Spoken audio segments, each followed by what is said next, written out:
just gives you an update. It's kind of a case law update, which isn't so bad.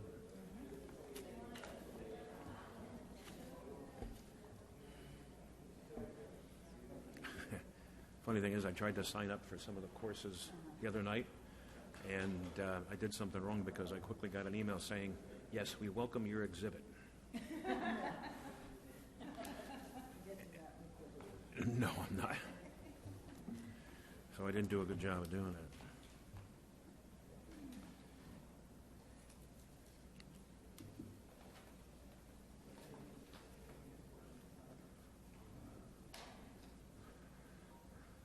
Oops, gotta turn this on.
She looks like she's way out in the distance. I'm going to just check your signs in the front.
Tell me when you're ready, Lorraine.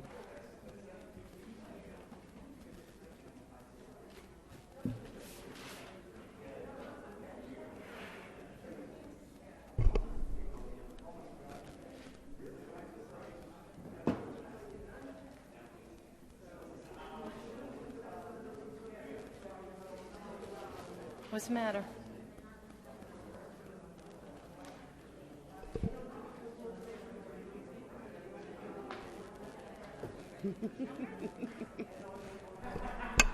Good evening, everyone. I'd like to call this meeting to order. Good evening, everyone. I'd like to call this meeting to order. The Ridgewood Village Council, tonight's our public workshop. The date is November 3rd, 2021, and the time is 7:31 p.m. Adequate notice of this meeting has been provided by a posting on the bulletin board in Village Hall, by mail to the Ridgewood News, the Record, and by submission to all persons entitled to same as provided by law of a schedule, including the date and time of this meeting. Roll call. Councilwoman Perrin. Here. Councilwoman Reynolds. Here. Deputy Mayor Seaton. Here. Mayor Knudsen. Here. Please join us for the flag salute.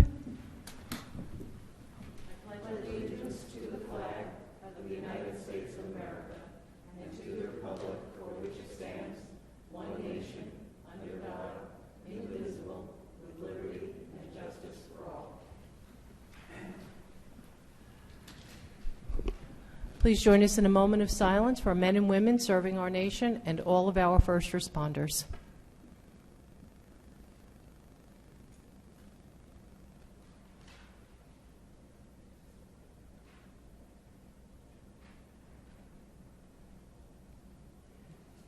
Thank you.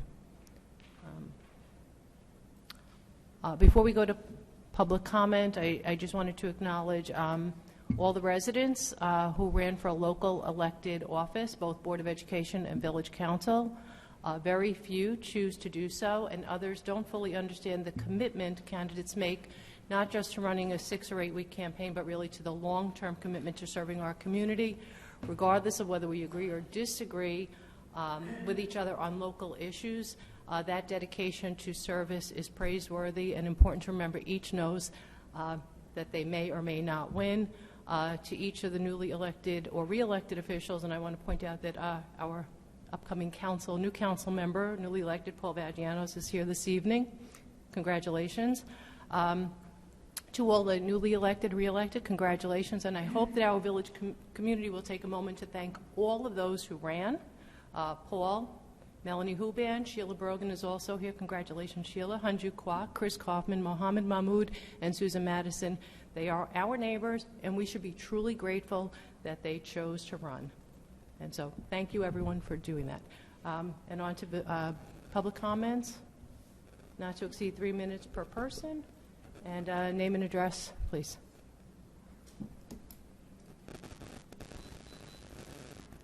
Good evening, Paul Vagianos, 280 Rivera Court. Susan, your comments resonate with me and with everyone who has ever attempted to run for public office. It's absolutely the case. I want to begin by thanking everyone who participated in this election, those who voted for me, those who voted for Melanie. This is a great race. We all appreciate it. It was a great commitment, and I look forward to serving the village for the next few years.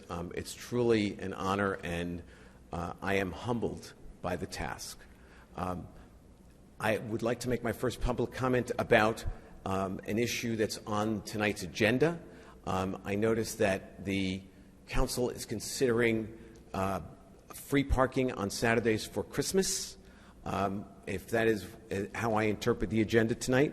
And I have come up here many times in the past to comment on this, that free parking on Saturdays during the Christmas holiday is counterproductive.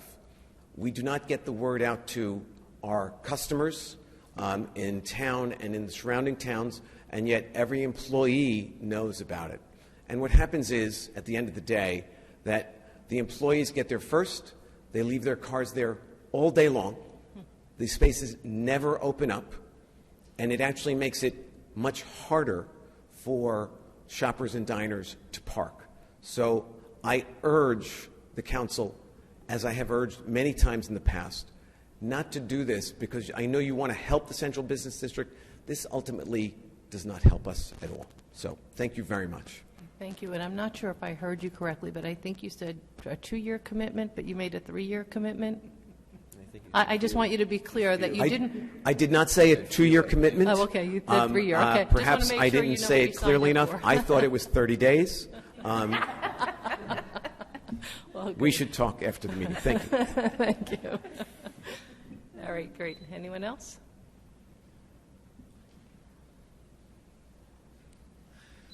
Good evening. Bob Upton, 172 West Glen Avenue.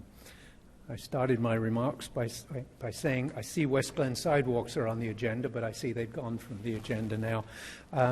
But I would like to just summarize for the record a few points from an email that I recently sent to the council and to Heather and to the engineering department. I appreciate that the mayor and Lorraine and Heather and Jovan came to West Glen Avenue and met with a group of residents last week. I would want to remind you that at a council workshop on the 28th of April, Chris Rudershauser said that after he sends out the plan to the affected residents, he would, and I quote, start the conversation with the residents. The plan was mailed out on August 25th, and I don't believe that a conversation has ever taken place in the appropriate way. The opportunity to make public comments like this is really not a conversation. Meantime, some residents have been informed that part of the plan is moving ahead, even while it's still being debated. And I repeat, as I've said before, that I'm not opposed to the sidewalks on West Glen, but I feel strongly that some aspects of the plan are problematic and should be discussed with input from additional professionals, not just engineering, but traffic management, planning, aesthetic design. And by the way, the master plan team is looking at traffic and pedestrian safety issues, but I expect that the plan is to move ahead with these sidewalks before they've had a chance to comment on it. One key aspect being debated is whether to include a grass verge in the design. It was suggested it would slow traffic.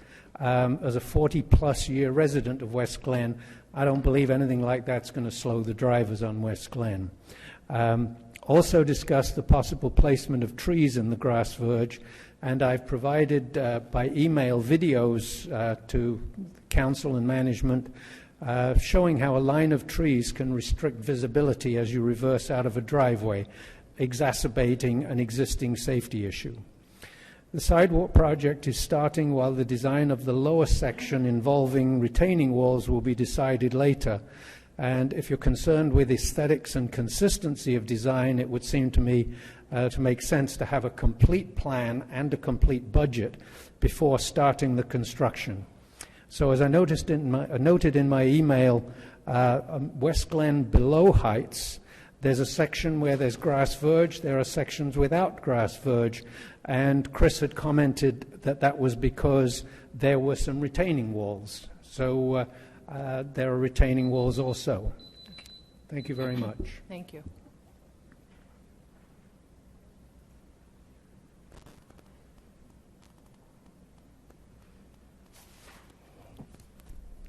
Good evening. Just your name and address for the record, please. Gladys Chinitz, 632 Eastbrook Road in Ridgewood. Hello to all the members of the Village Council, and thank you to all of you who have helped us. I am here to register my opposition to the extension of playing hours on the pickleball courts at the Glen School. Late last year, through the beginning of this year, we neighbors, along with representatives from the Ridgewood group of people who play pickleball, and including members of this council, spent many hours, days, and weeks working to come to a compromise acceptable to all. We finally compromised, going from all-day, indefinite hours, 7 days a week, to 5-day, 45 hours per week of play. Therefore, I fail to see why that agreement is being revisited. That agreement falls short of what I personally feel to be fair as a tax-paying resident of Ridgewood. All the residents of Ridgewood are entitled to have the full use of their homes, so while the players can enjoy the game and then return to a peaceful home, the same is not true of the homes that abut the playing area. The noise goes on until the playing stops. If more hours are added, then during nice outdoor weather, neighbors of the Glen Courts will not be able to enjoy their outdoor space at all, and sometimes not even their indoor space. Already, the neighbors have compromised and given up 45 hours of outdoor time spread over 5 days. On the other hand, the pickleball group merely asked for pickleball courts at the expense of all the taxpayers in Ridgewood, of whom they are a few, and they got them. We, on the other hand, get to pay, as some of those taxpayers, and get subjected to non-ending noise, so they can have what they want. Exactly how is that even remotely fair?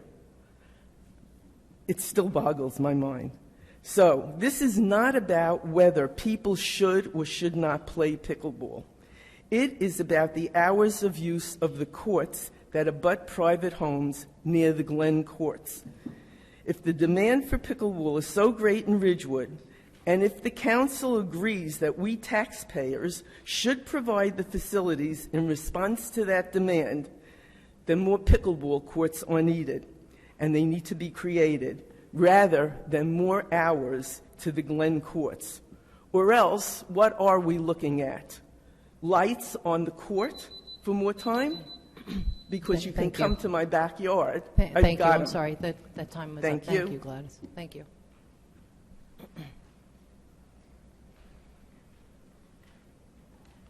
Good evening. Okay. Judy Mack from 330 Eastbrook.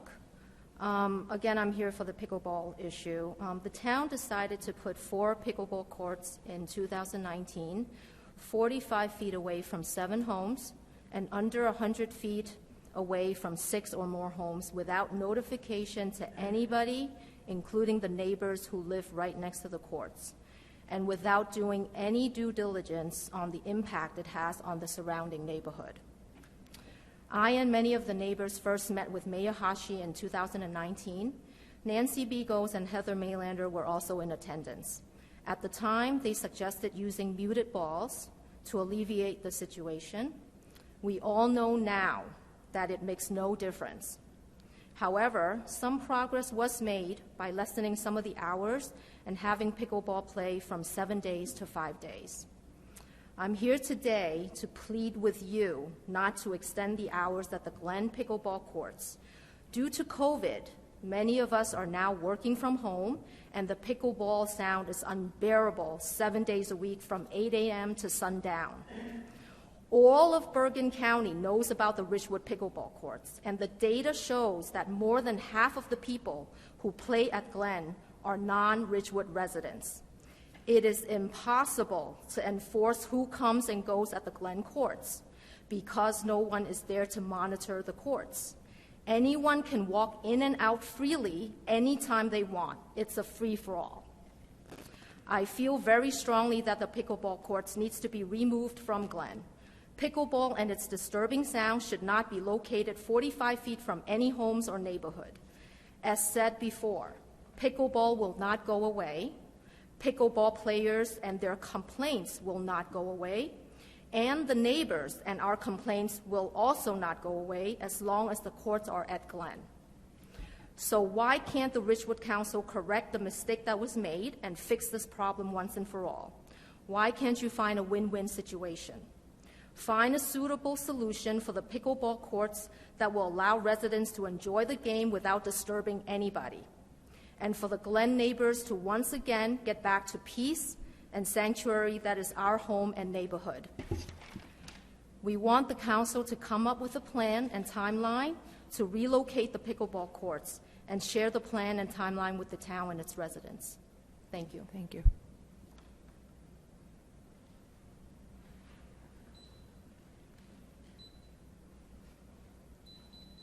Good evening.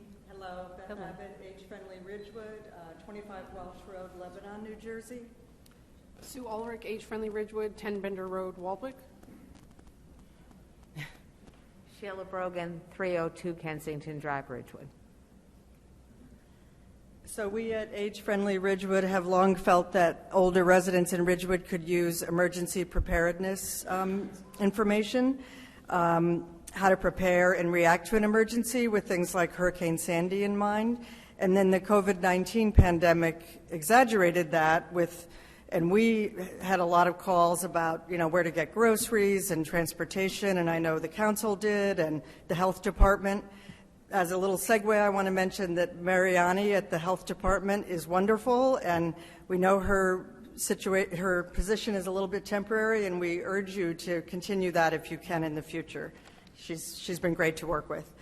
So Sue found a copy of an emergency preparedness guide that OEM had put out back in 2013, and we thought that would be a great place to start. So happily, Jeremy Kleinman at OEM and village manager Heather Maylander agreed. So Sheila, Sue, and I and Jeremy started working together on updating and editing the brochure, along with Brianna Scott at Career, who does our graphics and website.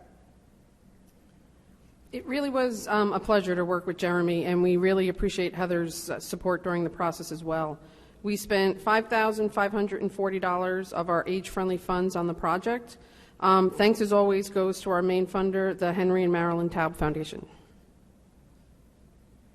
We've printed 1,000 brochures and have been distributing them at places older residents can receive receive them, including Village Hall and the OEM department. We also made sure that they were at HILT events and the vaccine clinic yesterday, because that vaccine clinic was mostly older adults, so we were targeting that. In addition, we're making the documents available to you tonight so that you can see them. I just gave a stack there. And we will have them available on PDF form on our website, agefriendlyridgewood.org, and Jeremy is doing the same on the OEM's website. In addition, we received edited and reprinted our information cards about local transportation, and of course, the Village's transportation senior bus is top on this list, but it's a list of all the available transportation services for older adults. And we also reprinted our home improvement and chore service brochure for older adults so that they know where they could get services. So thank you very much. That was perfect timing. Can we also put that on the Village website on a tab? Thank you. Good. Got it. Okay. Next. Anyone else? Or Rick?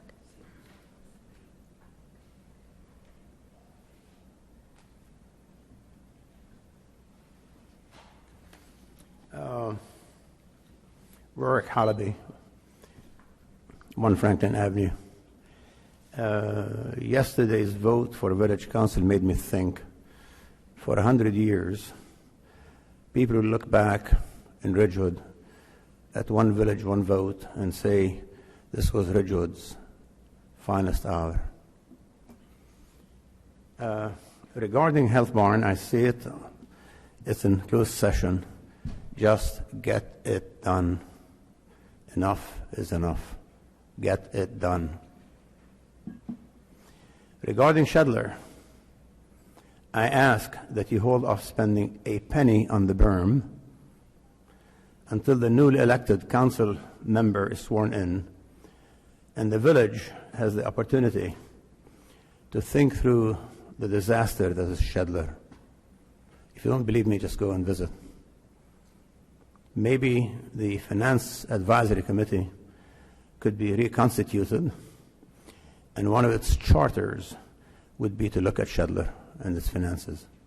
$7 million. And what do we show for it? Lastly, the village comes across as somewhat lackadaisical regarding its rental properties.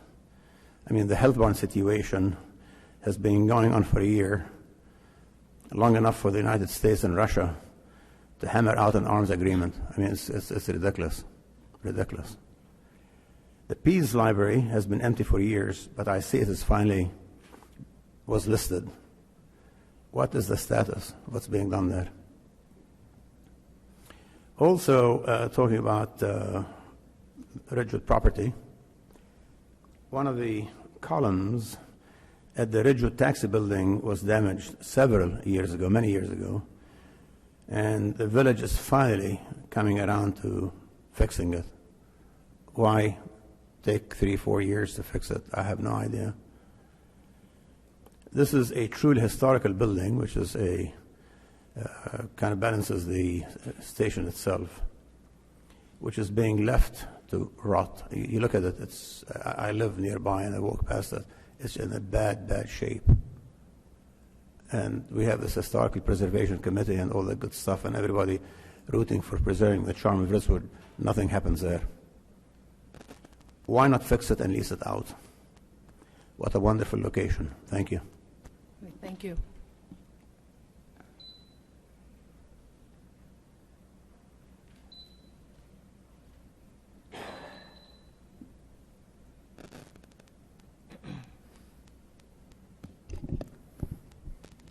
Good evening.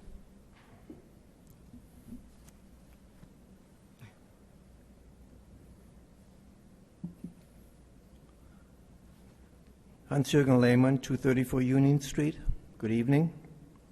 I would like to address the council and the village attorney about his address at the last council meeting. Since the mayor angrily addressed the many issues and personalized them to herself, Let me tell you that I too have known Matt Rogers for many decades. I first met Mr. Rogers as a student intern in the 70s at the Bergen County Probation Department. I remember congratulating him as he went off to law school and wished him only the best. So, my following comments are not dictated by personal anger nor venom, but rather by a sense of disappointment. I believe that some of Matt's comments deserve something of a course correction, particularly as concerns the Ridgewood Community Foundation. You stated that the idea of the foundation came from an ad hoc committee of various village-affiliated committees. It came with the idea of raising money for various purposes. If that is so, the idea was certainly endorsed with considerable enthusiasm by then Deputy Mayor Knudsen and Mayor Hache. Both of them attended meetings of the foundation and, in my opinion, and what I have gathered from minutes of those meetings, dominated the discussion. My research shows that the foundation accepted money for the 125th anniversary celebration. It is a bit unclear to me where that money went, since the event had just about everything donated to it. Money was also collected from various businesses for a pamphlet celebrating the event, yet no such pamphlet was ever printed. Where did that money go? The village manager advertised the foundation and encouraged people to make their donation to a 501c3. To date, there is no record of this 501c3, either with the IRS nor the New Jersey Department of Consumer Affairs. It's been nearly 3 years now. In spite of that legal conundrum, over $40,000 were collected for a purpose that is unclear to me. If it was to be for the Feed the Front Lines, why did then Mayor Hache try to shop that money to other 501c3s? Was there some concern over the legitimacy of the foundation? Eventually, just over $40,000 were transmitted to the Health Bond Foundation, $20,000 in a check mailed to them, and another $20,000 transferred electronically in a ledger listing all of the donors. All of that money was then used to feed the front lines. I ask you, Mr. Rogers, what was your legal advice during all of these happenings? I defer the remainder of my comments to later. Thank you.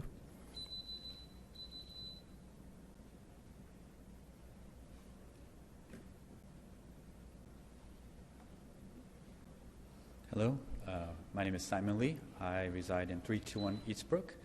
I'm here to address the issue of extending the hours for the pickleball. First of all, I just got into the house. It's almost been a year that I've been residing there, and it was beknownst to me that... Simon, I'm yes. sorry, would you be kind enough to just lift the microphone? I think sorry. we might have, thank you. Is this Thank better? you. That's Okay. better, yes. So it was beknownst to me that how much effect pickleball had. In fact, I wasn't even sure about what pickleball really was. But quite frankly, the sound that it projects, more than the decibel, the high pitch, it continuously stresses someone.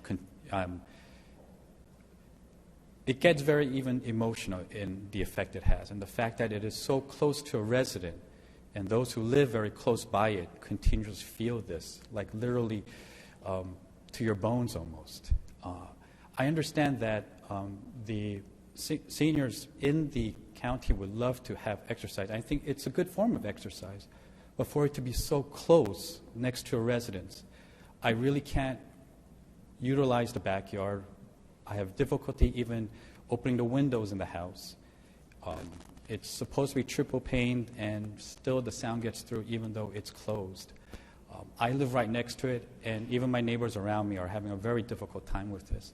Now, before I got here, there were certain arrangements made for the time, but quite frankly, in my opinion, even those times are very difficult for me. It's a very painful situation when you think the home that you live in, where it's supposed to be your sanctuary, you feel more like a prison because of this.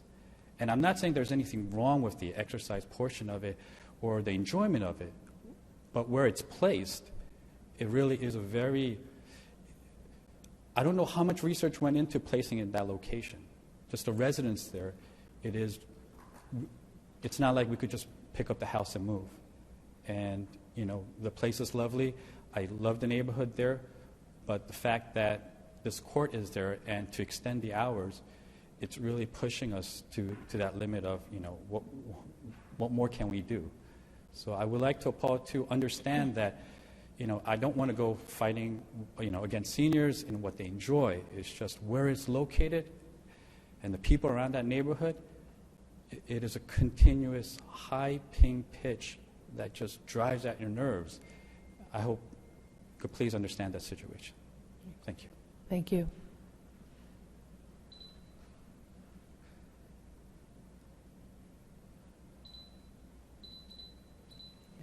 That beeper's getting on my nerves. Good evening, Council. My name is Gail Howard, and I live at 652 Eastbrook Road. Fair-minded people agree that locating the pickleball court... I'm sorry, Gail, could you just move the microphone so folks can hear you? Thank you. Speak a little louder, please. A little louder. Go ahead. Just speak into that microphone. Okay, thank you. Fair-minded people agree that locating the pickleball court at Glen was a mistake. Yet here we are discussing the possibility of increasing the hours of play so that a select group of people can enjoy themselves, while those of us living within earshot of the pickleball court literally are losing the enjoyment of our homes and our property. In addition, it has been well documented that the sound of pickleball has negative health consequences, including anxiety and insomnia. I can attest that I have experienced both since pickleball play began at Glen. It seems like the pickleball players use the poor seniors as an excuse to get what they want. What about seniors like me who can no longer enjoy their property or even open their windows because of the mind-numbing sound that occurs when the paddle meets the ball? Players come to the court for a few hours to get some exercise, chat, and be with their friends. They leave. Then another group of players comes, and it continues. This has gone on for hours. We get no relief. As council members, is it not your sworn duty to protect the health, safety, and welfare of all Ridgewood residents? Not just the pickleball players. If this is true, then no increase in pickleball hours should be approved. Thank you. Thank you. Anyone else? Okay.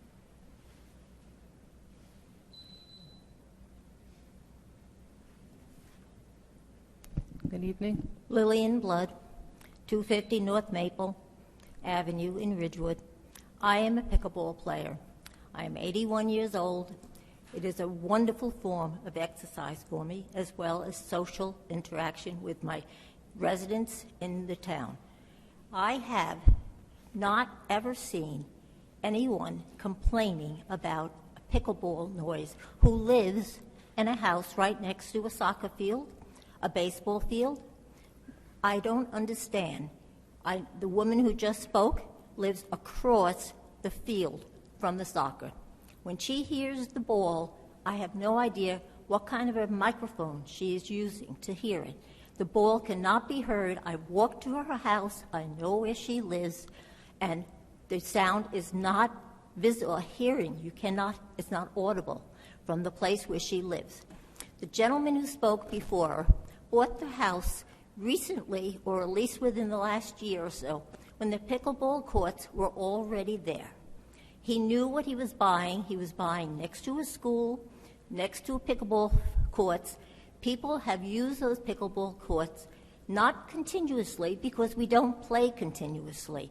We play for 2 hours in the morning, maybe we play for another hour in the afternoon. Different people, not the same people. At 81, I'm not out on the pickleball court for more than an hour in the morning or an hour in the afternoon. Not both. Your restrictions on our pickleball playing is very unfair. Tennis players, other fields, all get played the same hours. Pickleball gets slighted. We can't play on Mondays. We can't play on Fridays. Monday could be a sunny day. Tuesday and Wednesday and Thursday, the days we can play, can be rainy. We don't get to play. Friday could be sunny. We don't get to play. Most of the people in town who have used to play in town are now playing other places. They're playing at Montvale. They're playing at Wyckoff. They're playing in Oakland. They're playing in Glen Rock. There's no restrictions on the times. So I'm just, need to be fair. People who buy court or houses next to baseball fields, football fields, high schools, know what they're getting into. They don't buy a house blindfolded. They buy a house knowing what's in the area. And that's all I like to say. I hope that you do open up the playing time for the pickleball players so they can have the same opportunities to play as tennis, soccer, lacrosse, football, softball.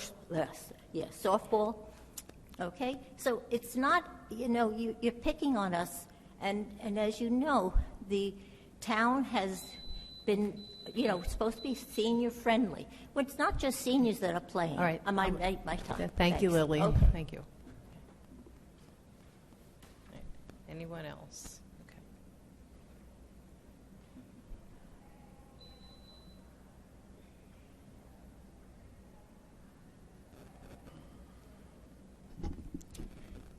Okay. I'm Alan Chinitz. You heard from my wife earlier. I live at 632 Eastbrook Road in Ridgewood. I'm not here to in any way conflict with people who play pickleball. I wonder if any of the members of the council have ever experienced 8 to 12 continual hours of what amounts to a series of cannon shots, never ending. I'm a physician at Valley Hospital. I've served there for 50 years. I can assure you that the experience of having repetitive sound over a time of 6 to 8 hours without stop is both harmful mentally and physiologically. I wonder if any of the members of the council or anybody else in the audience has had the experience of being exposed to sound pollution on a continual basis for 6, 8, or 12 hours at a time. I can assure you that this is harmful both mentally and physiologically. And one final point that I'd like to make is that the people who live in the area were never informed or asked about the courts being converted to pickleball courts when this was inflicted upon us. It has resulted in several people already leaving the neighborhood. And so it is not only doing mental and physiological harm to us, it is doing fiscal harm to us. I cannot imagine why this would be considered to be something which you can inflict upon your neighbors and friends. A solution has to be found, and the courts have to be put at some remove, some distance from homes, so that the physical harm that we are enduring comes to an end. This is harmful for us.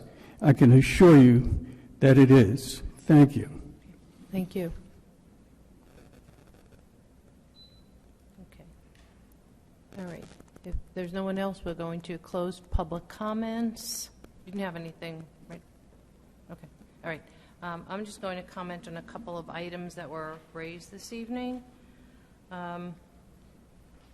I believe the gentleman who said he had minutes of a meeting for the foundation is referring to actually minutes to the meeting for the 125th Anniversary Committee. As two different things. And nothing was donated to the 125th anniversary celebration. It was paid for. And I believe that those were, there was a fundraising committee. I don't recall who was on that. Additionally, as far as the Pease Library, it hasn't been empty for years, and I know we have a member of our Library Board of Trustees here. It's not been empty for years. It's actually had a lease, and it's also occupied by our central dispatch as well. And I do know that as a result of the pandemic, our one lease was not renewed, and it's been actively an active listing. And finally, I know that Mr. Rooney, there were some documents that were distributed that Mr. Rooney reviewed last week, and it occurred to me after seeing a post on Facebook that unfortunately some of our residents didn't understand that the $7 million was funds appropriated, not spent. And there's a big difference. And when we appropriate funds, we have expenditures out of that money that we hold on the side as we assess the overall cost of each individual project. And so what I've asked Mr. Rooney to do, he and I actually worked on a new document to show what the actual expenditures were and what the grant monies and commitments are. And so he's going to go over that at our next work session meeting. But just so everyone understands, there's no $7 million that has been spent at the Shedler house, at the Shedler property. For the record, the property was $3 million, and the net cost to Ridgewood taxpayers actually was about $230,000. Mr. Rooney will go over that. The house, presently, we have to date an expenditure of $531,000, and we have a number of outstanding grants that actually exceed that value, and that's also already earmarked for the internal renovations. And the field and berm expenditure to date is about $300,000. We have an open space trust fund from Bergen County from 2016. I actually recall that actually, Mr. Hallaby, I believe you were down at the county at the same time I was at that hearing. I remember it fondly. And that we received $116,000 for, and the net cost right now, so the Ridgewood taxpayers on that is about $200,000. But Mr. Rooney is going to firm up those numbers, and he will bring those back to us at the next work session. So we understand that appropriations, we appropriate money because grants, we have to spend that money to get the grant money back. So is that accurate, Heather? So we have to appropriate the money, we have to have expenditures, and then the money comes back to the village. So it is unfortunate. I realized almost immediately, I saw that there was a post on Facebook talking about $7 million of appropriations. Nothing's been approved. That also is not true. But $7 million is just money appropriated, not spent, just so we want to clear that. And I think that's good for now. So with that, we're going to go to the manager's report. Okay. The Village of Ridgewood is sponsoring a free mobile shredding event this Saturday, November 6th at the Graden Pool parking lot. This begins at 9 a.m. and ends at 12:30 p.m. or until the truck is full. It will be held rain or shine. Documents will be securely shredded. No plastic bags or binder clips. 4 file boxes per vehicle are the limit.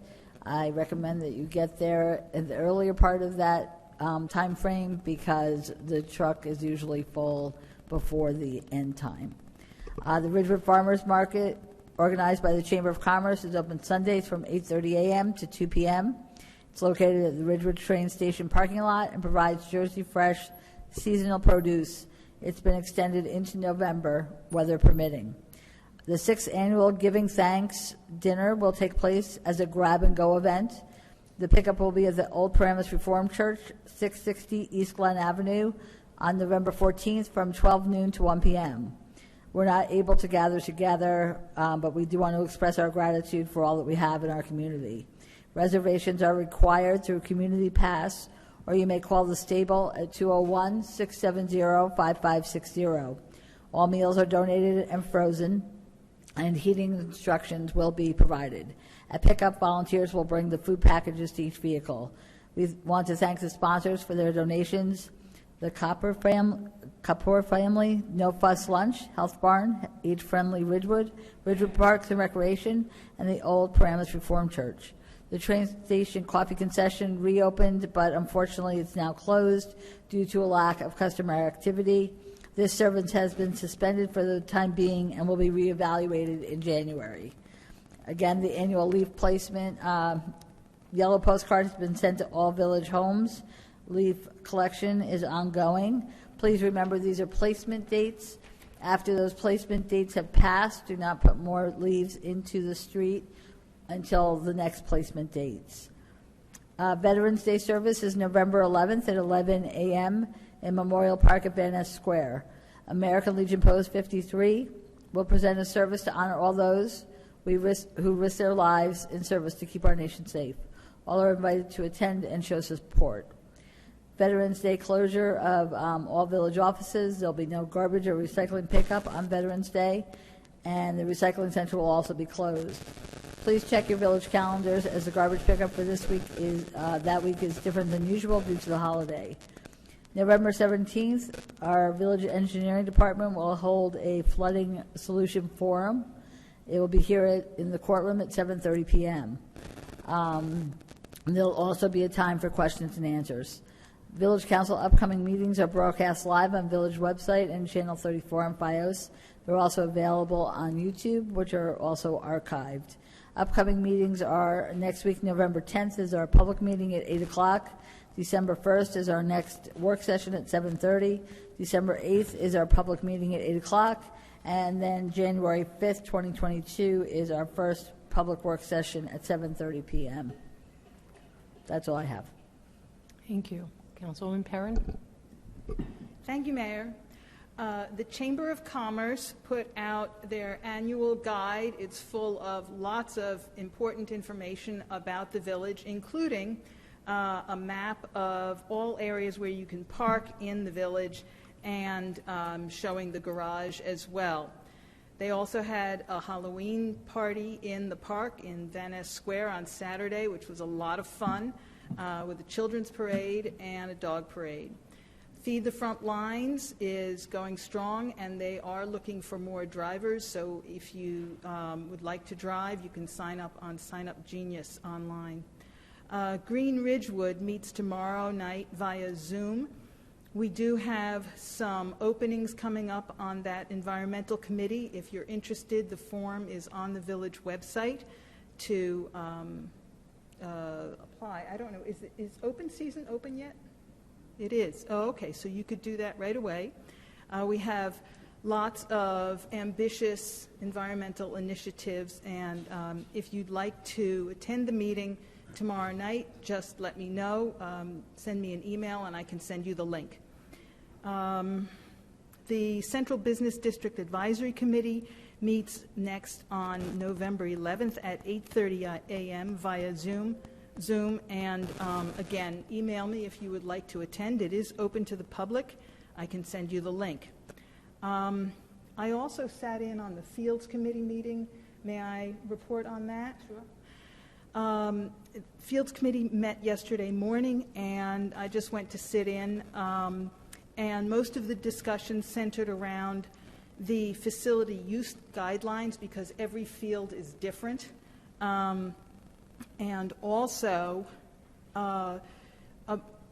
talked about whether that information could be put online or in an app, and also so that assignment of fields can be disseminated to everyone, and in case somebody doesn't use a field that was assigned to them, then it can open up to another team.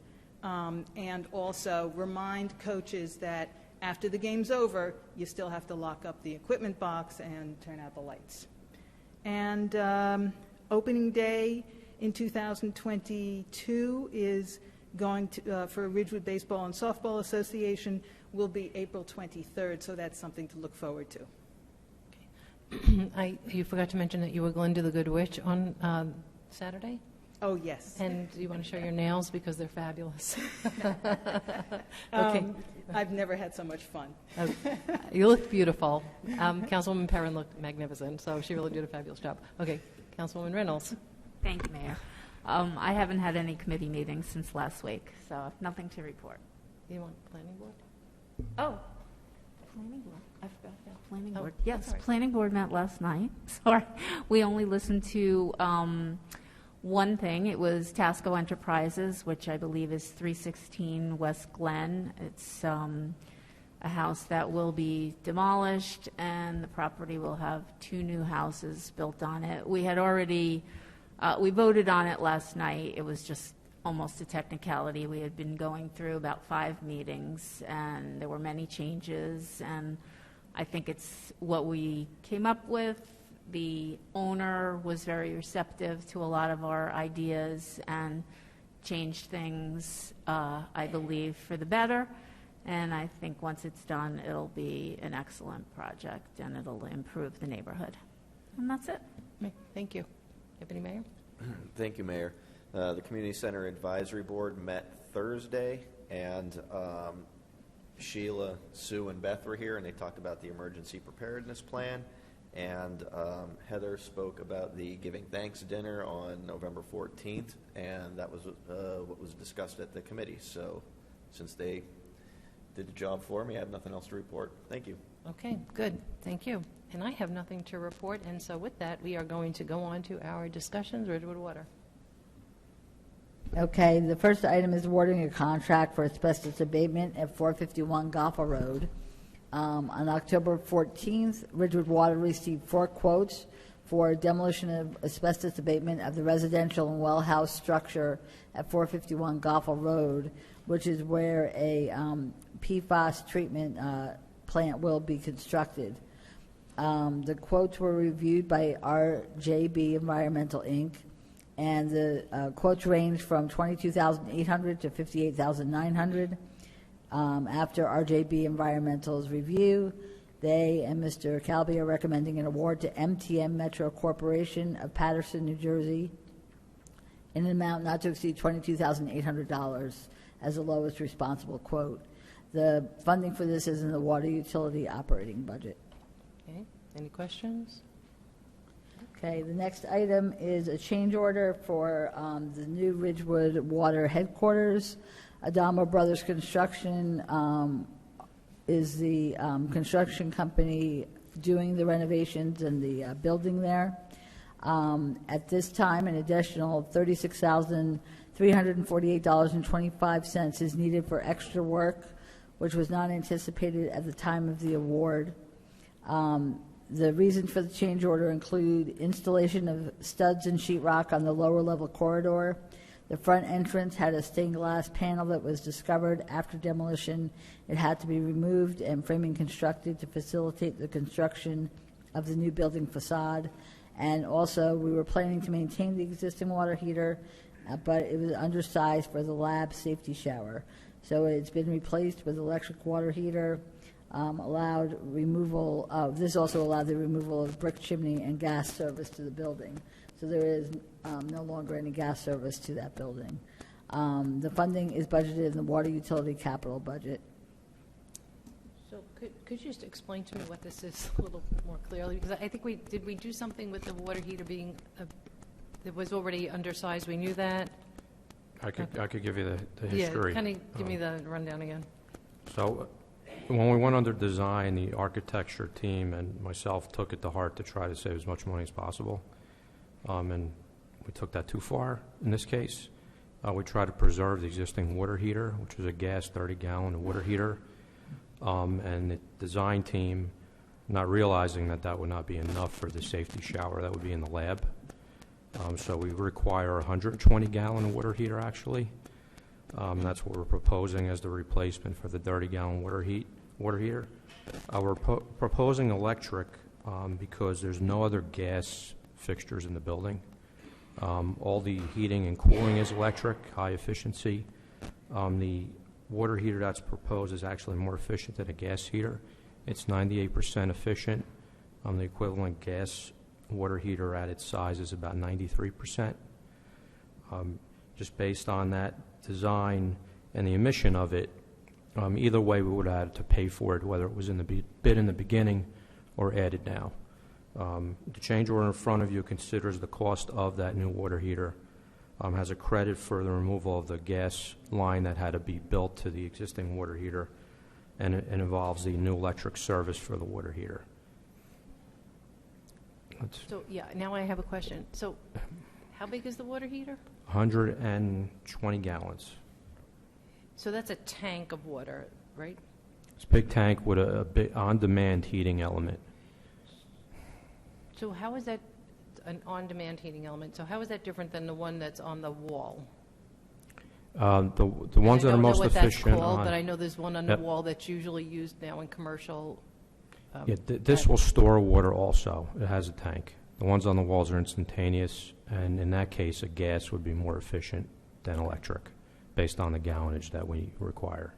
Oh, so the one on the wall requires a gas? Gas would be more efficient. You can get electric. Understood. Okay. Yeah. Okay, thank you. Thank you. Thank you. The next item are under parking. The first is parking permits. So what we need to discuss, I know we had brought up last week that we're going to keep the same pricing for the parking permits, but we also brought up about non-residents. And so what I think we need to decide tonight is, are we going to charge the same price for non-residents? And are they going to be offered both premium and non-premium permits?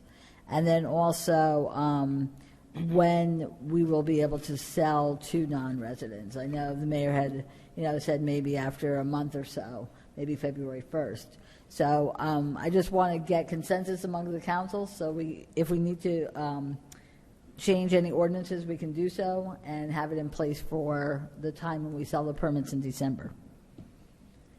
So I have a question. So how many permits have we sold? How many people have permits right now? Yeah, this year it's greatly diminished. No, I understand that, but have you seen an increase? Has anybody been buying permits September, October? They're going back to recently work? there have been more people buying them. They started in August for September, and then we had additional in September. So I can just look it up quickly. Did you have another question? Sorry.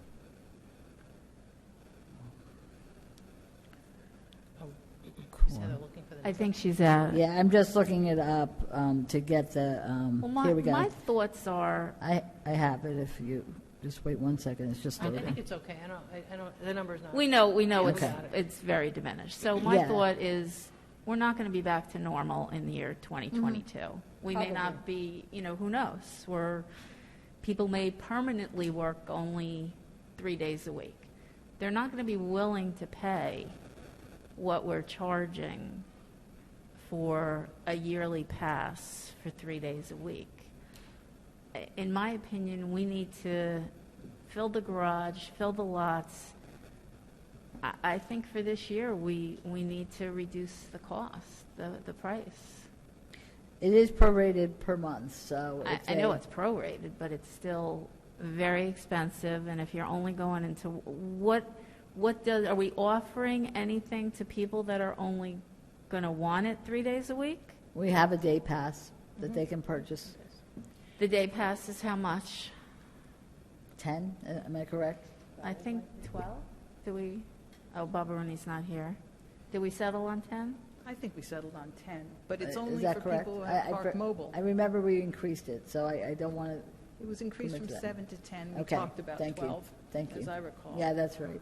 I think we did So- settle on 10. It's just my opinion that we keep this simple as possible. I say we continue, do the regular sales, and open it up to everyone this year, and move forward, and fill up the garage, and just sell the parking passes. I see people are heading back to work. There's a lot of chatter, and I know a lot of people are asking about that, and presumably that's that little uptick, because there was a lot of, chatter about that. So I think that in order to keep it as simple as possible, It's still a good bang for your buck because it allows you to park. I would just say, let's move forward and open it up immediately to anybody who wants to park here and take that route. First Okay. come, first serve. Could I make one suggestion? We usually start selling the passes in about mid-December. If my suggestion would be to allow residents to only buy it in December, and then come January, anyone can buy it. And so it gives residents about 2.5 weeks to 2.5 weeks to purchase it before. Sure. I was going to say that too. I think keep everything the same price across the board, but maybe give residents a month. So A month. if it's mid-December, mid-January, then they get a month, and then non-residents, because if somebody's only going to commute 2 or 3 days, and they know that they're only going to commute 2 or 3 days, then they probably wouldn't buy that pass anyway. They'd probably just try and get day passes, or, I mean, the lots aren't full like they used to be. Like, people used to get those passes so they could reserve a spot in the lot so it could be full. I was just at the train station Monday morning, and by 8 o'clock, it wasn't even half full. It was, there's plenty of spaces. It's not like there's people fighting for spaces and they're not there anymore. So I would say give our residents the first shot, and then keep it the same for everybody, at least for this year, and then we'll see what happens going forward. If more people go back to work, there's more commuters and everything, and then of course we'd revisit this again the following year anyway. Yeah, and then the other piece of it is if somebody they're only going into work for 3 days, and they want to just take that pass and go downtown and have lunch, they can still park in that same lot because that pass is good for all those days. So they still have the access. It's not like it's only to go to work. They can use it for other purposes as long as it's attached to that vehicle, right? Correct. Okay. Heather, can you remind us the premium passes? What is it, 1,300? I think it's 13. 1325. And what is the? And it's 1,000 for $1,000. the non-premium. Okay. So long as it doesn't diminish what's available for shoppers and diners, I'm in favor of that. Well, I think we're Well- limited. We have a cap on the number we sell, right? So it Well- can't. It doesn't interfere because we cap that. Right, and they aren't parking. The Prospect lot and Chestnut lot does not allow for commuter parking. So the lots that do are the train station, well, the garage is not a lot, but the garage and the Cottage Place lot, and then also the park and ride lot. So, I'm satisfied. okay, so we are doing a month, or we're doing December? We're good? A month? I'd Yeah, say we're a good. month. A month, okay, mid-January. And then we'll sell whichever one they want to purchase, either the premium or non-premium to residents and non-residents at that time. I just have a question. Mhm. Would we lose any if we go into like if somebody is living out of town and they're looking for a spot that they're going to park all year, if they have to wait till January 15th, they're going to go elsewhere? Again, because the lot, this was originally done because the lot was always so full, and by 6 or 6:30 in the morning, it would be packed and there wouldn't be a spot left in it. So if somebody wanted one of those spots, they needed to have this pass, because then all the spots would be filled up by the pass holders. So if somebody in January, if it still stays the same, even if there's a little bit more of an uptick, I would assume that there'd be spaces available. I don't think it's going to jump up in the next 2 months. No, to the I don't point where think it's gonna so fill. either. So that's the whole point. So if somebody wanted, they were out of town and they wanted to buy the annual pass, but they couldn't get it until mid-January, then maybe they'd just use Park Mobile, or they'd buy a day pass, or they'd do something like, there's so many different options. They You could have probably to do be a all that. resident for the day pass. For That a you- day pass? Yeah, Oh, you well, then do. they could use, But they still could use use Park Mobile. or Yeah, just, they could. feed the meter, and there are different options. So I think they'd be able to do that for 2 weeks till they could get their pass.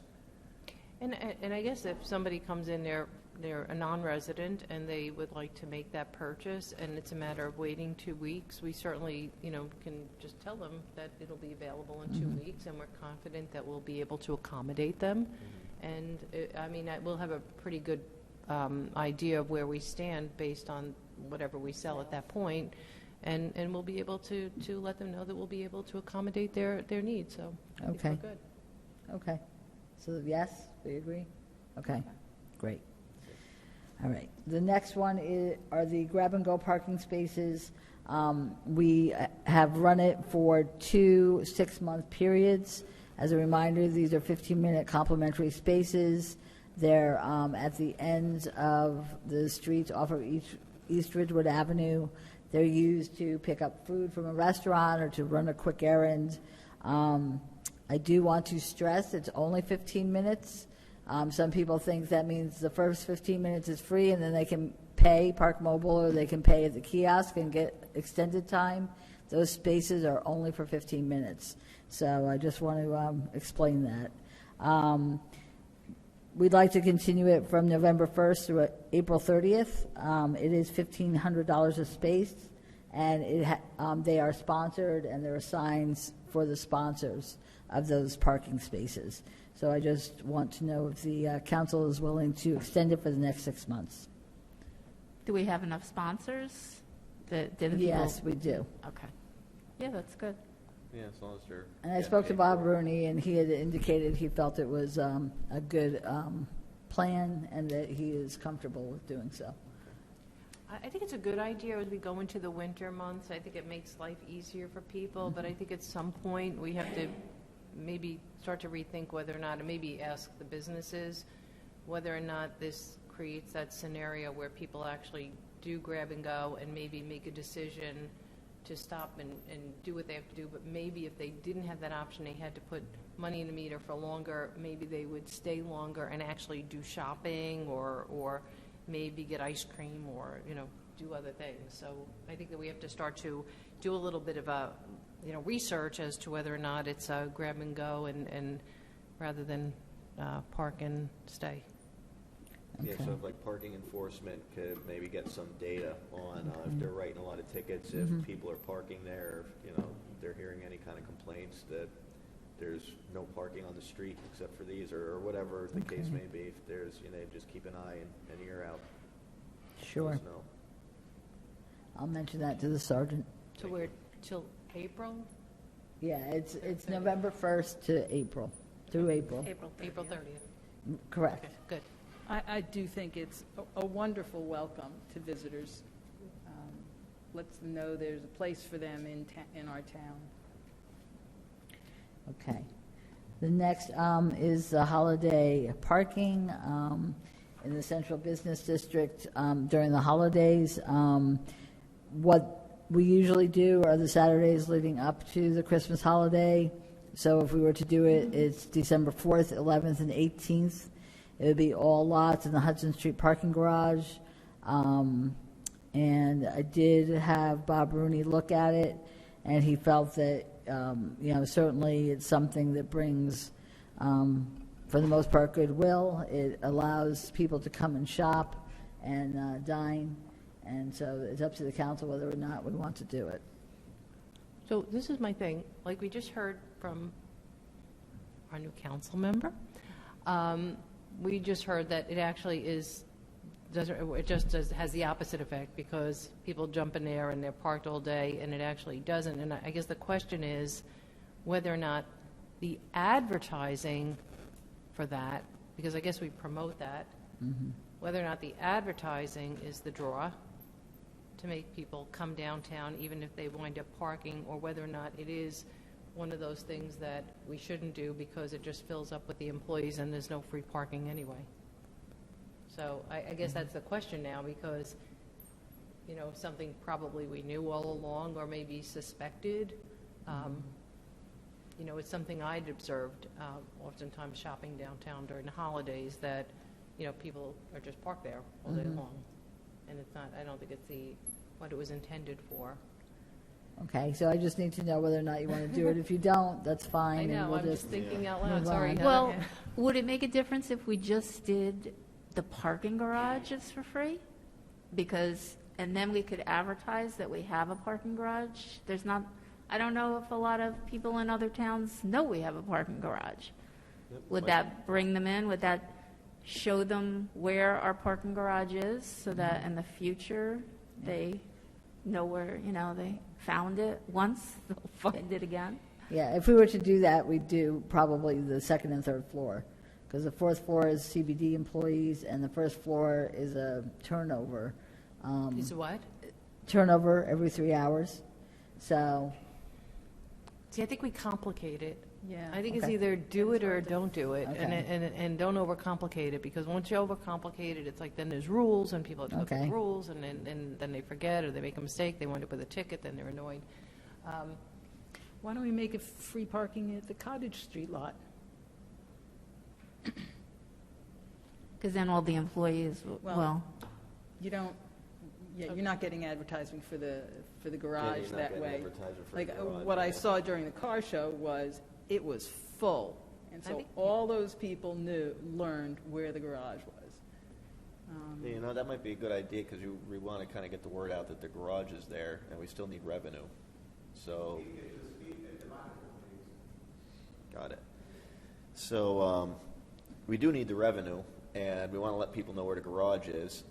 So maybe we go with that idea and just have the garage, other than, I guess, the first 3 floors maybe free, and just keep the top for the employees.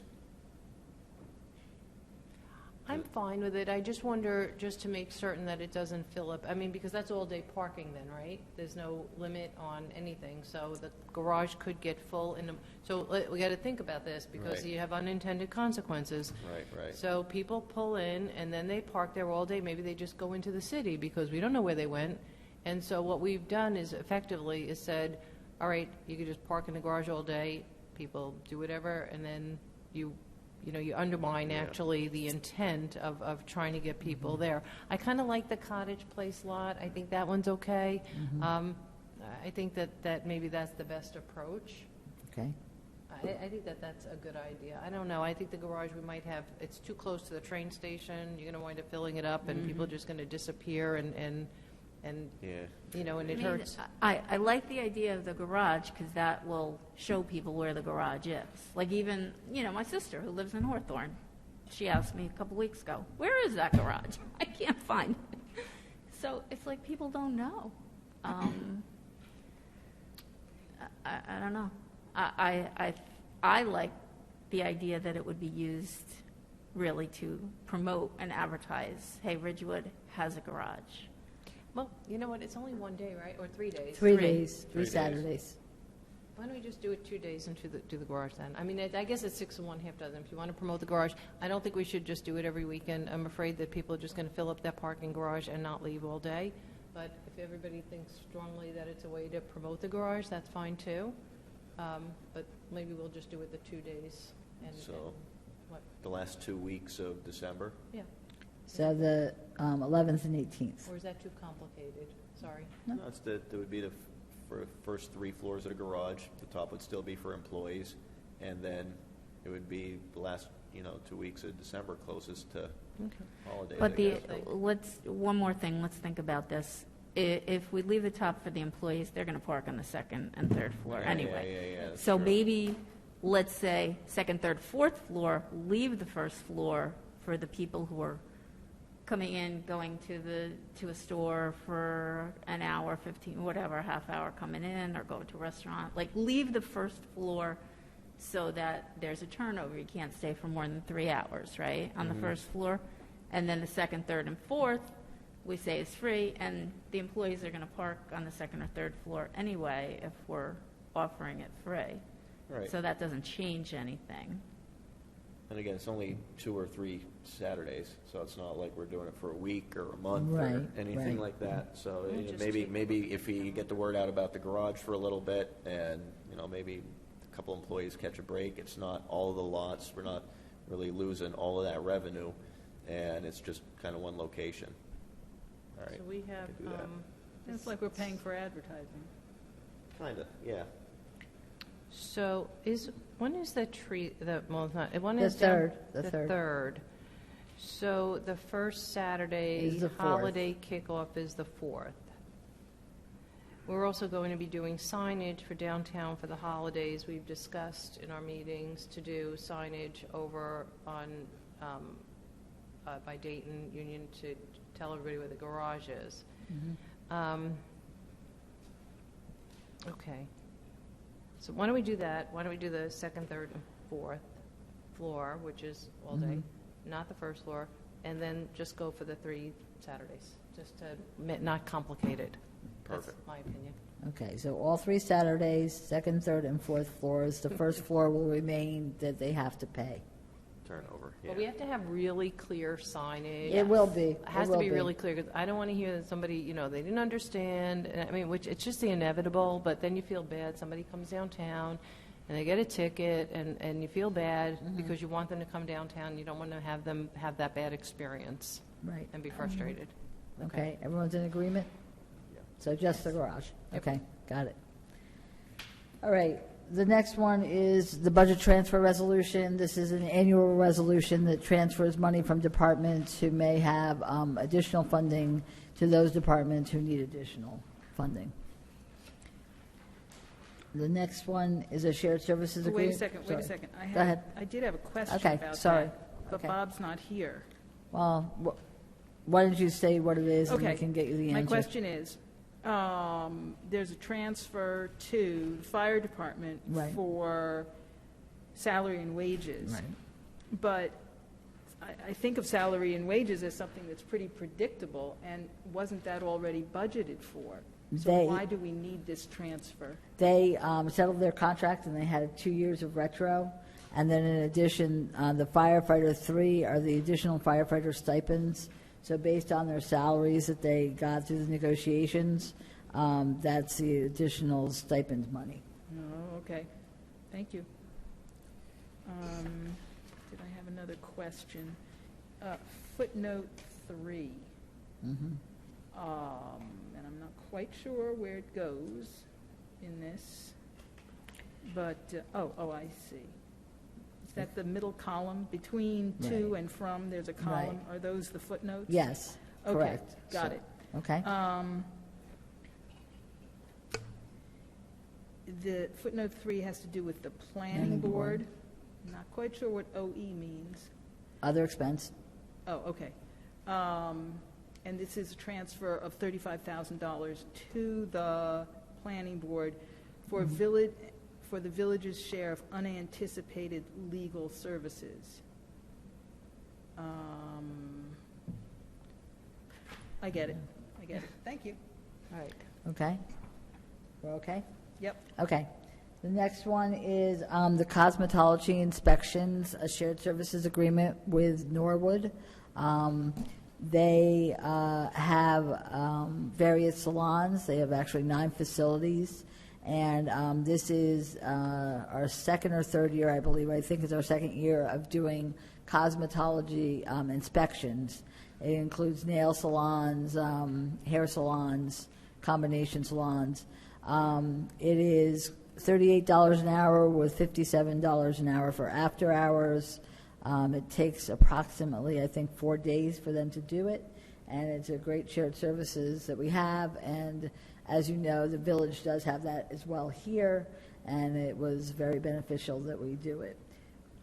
So we just need approval from the council to move ahead with the shared services. Yeah. Okay. The next one is Public Health and Nursing Services. This is an annual resolution. This is through Valley Community Health. These nursing services for communicable disease investigations, child health clinics, adult health clinics, school audits, and flu clinics. The cost to the village is $12,240. This is a 1% hourly increase for nursing hours from last year. The hourly charge for public health nurses is $51 per hour. They bill us for the hours used, which in the previous year is usually under $10,000.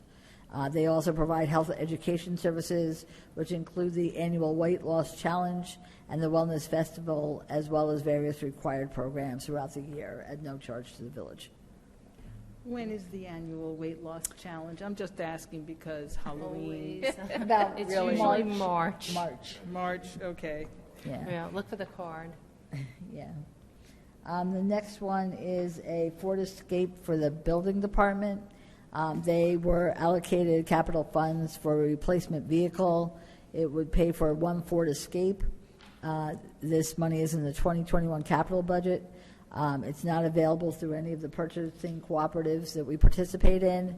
So we solicited quotes The lowest responsible quote was from Route 23 Auto Mall in Butler, New Jersey, at a price not to exceed $27,498.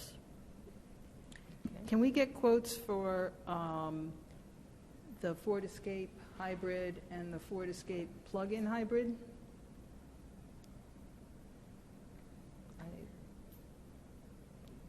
We could get it.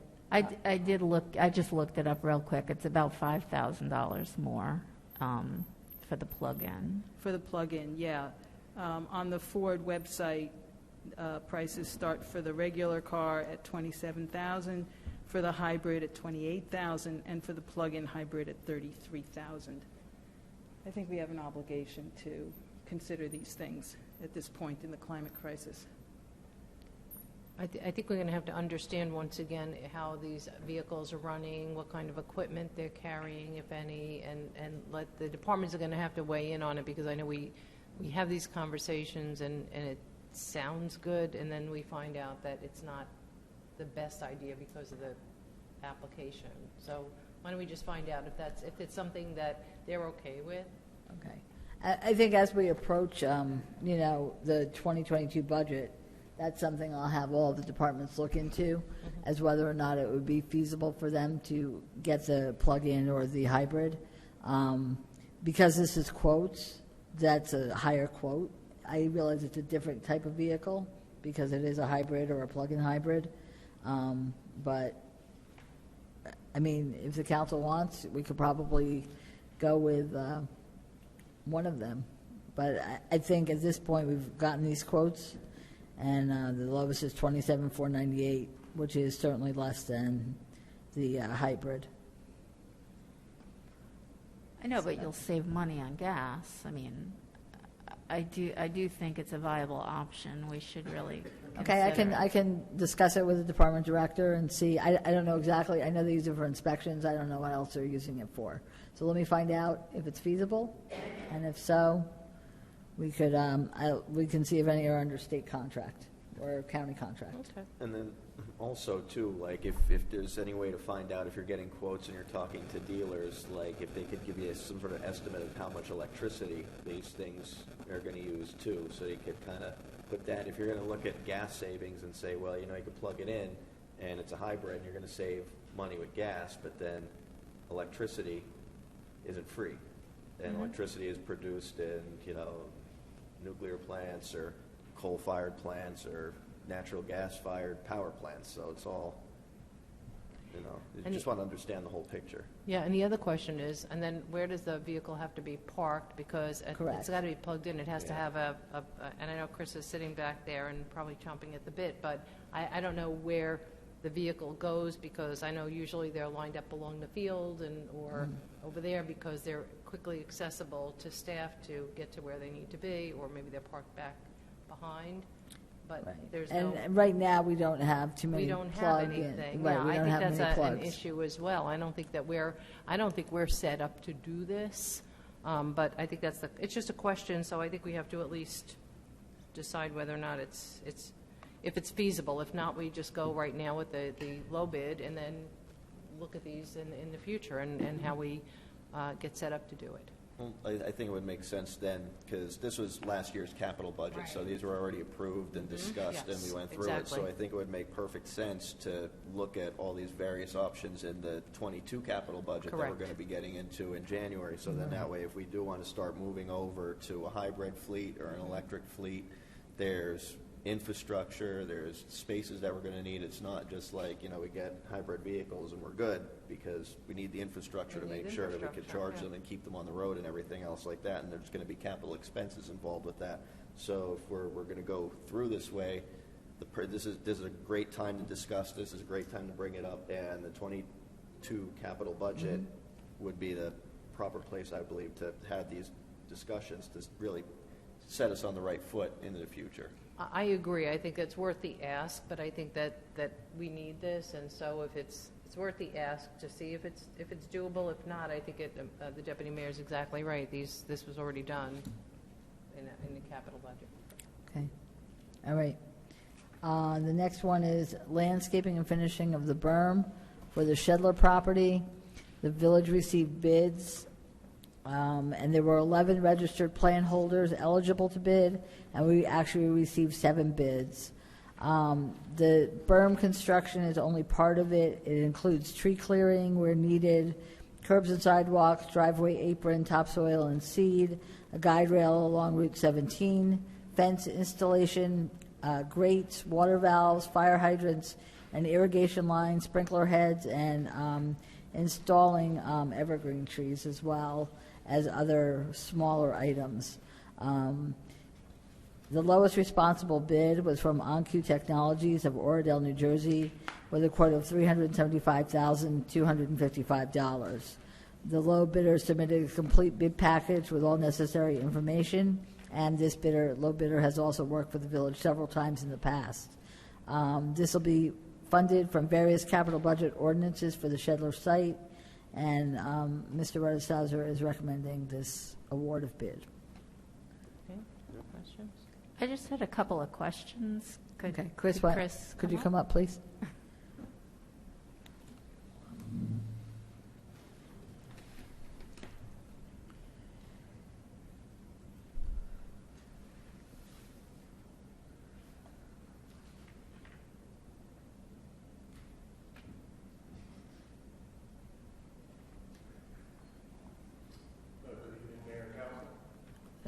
Hi. Sorry. Thank you.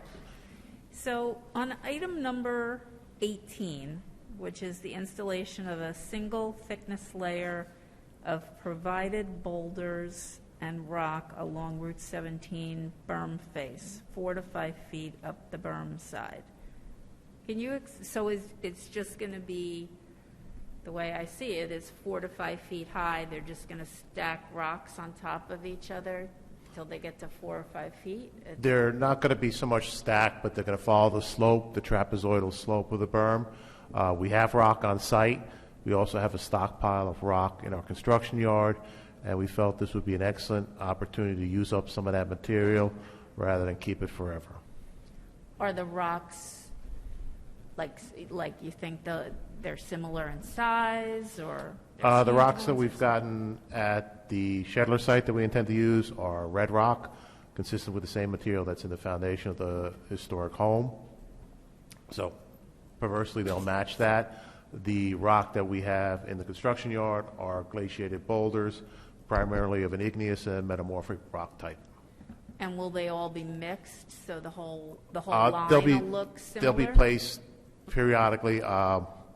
We can work with the contractor to make it maybe as aesthetically pleasing as possible. We'll see how that goes. Okay, and then, so the question on that one, I just want to make sure that we're comparing apples to apples, because the one company was estimating $13,000 and another company was estimating $203,000 for the same exact line item. Like, it just seems again, you're looking crazy. at our spreadsheet where we put down all the unit prices. We do that for all our big jobs. On the DOT, those are called an SA-41. They're very handy. We have seen many jobs where a contractor will, we call it penny an item. They'll literally bid a penny or $1 for the item instead of, say, the fair market value for paving. We've had people bid $1 a ton instead of $73 a ton for stabilized base. If they're the low bidder, I am ecstatic when they do that, because I take that 1,000 tons and we use it, and we get a lot of asphalt for a very low cost for the village. All right, so then another question is about, I didn't see anything in here where they're putting down anything to try and prevent weeds from growing. What, excuse me? I didn't see anything where they're going to be putting down anything before they put the mulch on to put down a weed preventative. We did not consider using a synthetic weed mat or weed barrier. We are using about 4 inches of wood chip mulch, double ground, that is coming from the village's production, because we're always looking for venues to use that material up, rather than have to pay to truck it to a recycler. I understand. That's what makes me nervous because I really think that the weeds are going to grow from the mulch. Like it's been years. I will preface it, but we used to get the free mulch from the town, and I got so many weeds from that mulch. When I use my own cedar mulch, I don't have as many Are weeds. you referring to the compost mix, because that can generate weeds, or the wood chips? It was the free wood chips. They would come and just dump it in your because we're using the driveway. wood chips here. We're not using the finished compost. I believe I got the free wood chips. Okay, because the wood chips, they're double ground. It's primarily wood, not that many leaves, not hardly any weeds go into it because it's what's our tree crews chip. Okay. Well, what I'm getting at, I do think there's something called Treflon. It's like little pellets that you should put down on the dirt before and just wet it so it prevents the germination of weeds. It won't kill any existing weeds, but it'll prevent the germination of weeds. And then you put the mulch on top of that. I think it really, really helps prevent weeds. Generally, those are called pre-emergent products. If the council would like, I can solicit a cost from our prospective low bidder and see what they would charge. I think it would really, really help. Would you be able to move forward with begin the construction? Because that sounds like it'd be something that you do more towards the end of it. So would that delay anything? Could we just get this going and get it moving, and then also get the quote? That's a good idea. My question.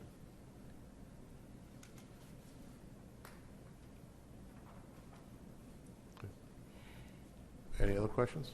Oh, yeah. Mike did. Would we be able to start the construction while we get the quote? So this wouldn't delay anything, like we wouldn't have to hold off on anything and then get the quote and then come back. We could start with the berm and then get a quote for the treatment so we can keep the weeds down. And then once we have quotes and some sort of ID, we can move forward at that point. But it wouldn't delay anything. Like if we approve this at the next meeting, it wouldn't delay the start of the project. No, it would not. Matter of fact, Heather and I had a conversation today regarding the construction schedule, and it's our intention to direct the contractor to start, if the council awards the work, to start first on the water main. That excavation work needs to be overseen by the historic archaeologist, because we need one of those on this project now. And when we open up the ground, they have to be present, and we will see if our proposed route for the water main encounters any historic artifacts or anything of significance that an archaeologist would deem significant. We'll obviously have to note it, they'll note it, and we'll have to make a report over to the State Historic Preservation Office. That information, depending what it is, will then help guide us in engineering in the final development plans for the site. Because if it's determined that there's an area that SHPO says, thou shalt not do anything here, we'll have to take that into account when we do the final plans. We've gotten preliminary plans done. I believe I sent them to a couple members of the council today. But until we find out what's on the ground that could be affected by what we propose, we're not going to submit to SHPO for their final approval. They're also waiting for the archaeologist's report. Okay, perfect. And I have one last question. Sure. The elevation on this is still essentially the same as the elevation on the website in the projects folder? So it really hasn't changed? Remember, we had that elevation on the plan so that folks can see what it looks like? We're going to basically shape it to make it more consistent. The berm that we have out there right now is built by our staff, by the street division, with our loaders. We intend to have this shaped.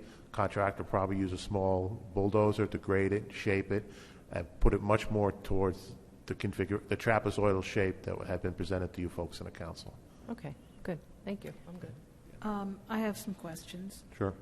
I see there are items for concrete sidewalk and curb. Is there also going to be driveway and parking areas done by this contract? No. We always, if you notice the quantities on those, they're very minuscule. They're just like one of each, one of that. I'd like to add those to our bids in the event we need it for something. Say a truck pulls out, doesn't turn left or right and go straight, hits the curb on the other side of the street, damages the sidewalk. Well, we've got a price to fix it. It's there in the contract. I see. Okay, and then the biggest ticket item, I think, is number 21. Is that on the spreadsheet, is that the water main you're talking about? I don't have that spreadsheet committed to memory. They're saying provide and install a 6-inch diameter Class 52 cement mortar lined ductile iron pipe. Work shall include all necessary excavation, trenching, fittings, bends, backfill, disinfection, and testing to the satisfaction of Ridgewood Water Company for complete work. So it says water pipe. Is that the main you're talking about? Yes, that's the water main that is going to be needed for the irrigation of the trees we're planting on the berm. Okay. It will also provide a fire hydrant at the base of the berm.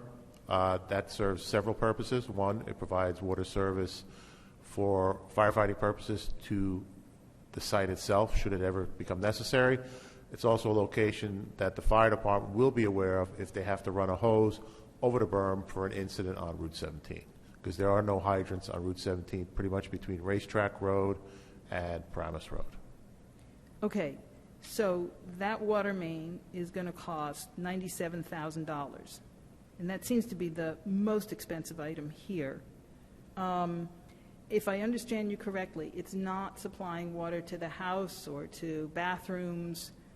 It's just for irrigation. Is that right? Not correctly. If the council so chooses in this final development awards for the construction of a restroom, that could be tapped off this water main. Could.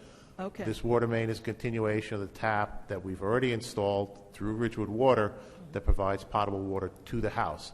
This is the continuation from the valve further westward for the purposes we just discussed. Okay. And once this work is done, well, let me go back. The irrigation is just for the berm. It's not for the rest of the 7 acres. Is that correct? Not at this time. The sprinkler heads and the sprinkler systems we're installing are for the plantings proposed in this project. If the village wants irrigation for subsequent development on the site, it can too be tapped off this 6-inch main. Okay.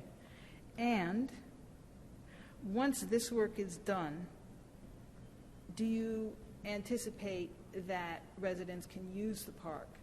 I mean, how soon after this kind of work will people be able to use the property? I don't think you're going to get much use other than passive walking, because we will not have any parking facilities there. Parking on West Saddle River Road is kind of tight. The road is quite tight between curb to curb.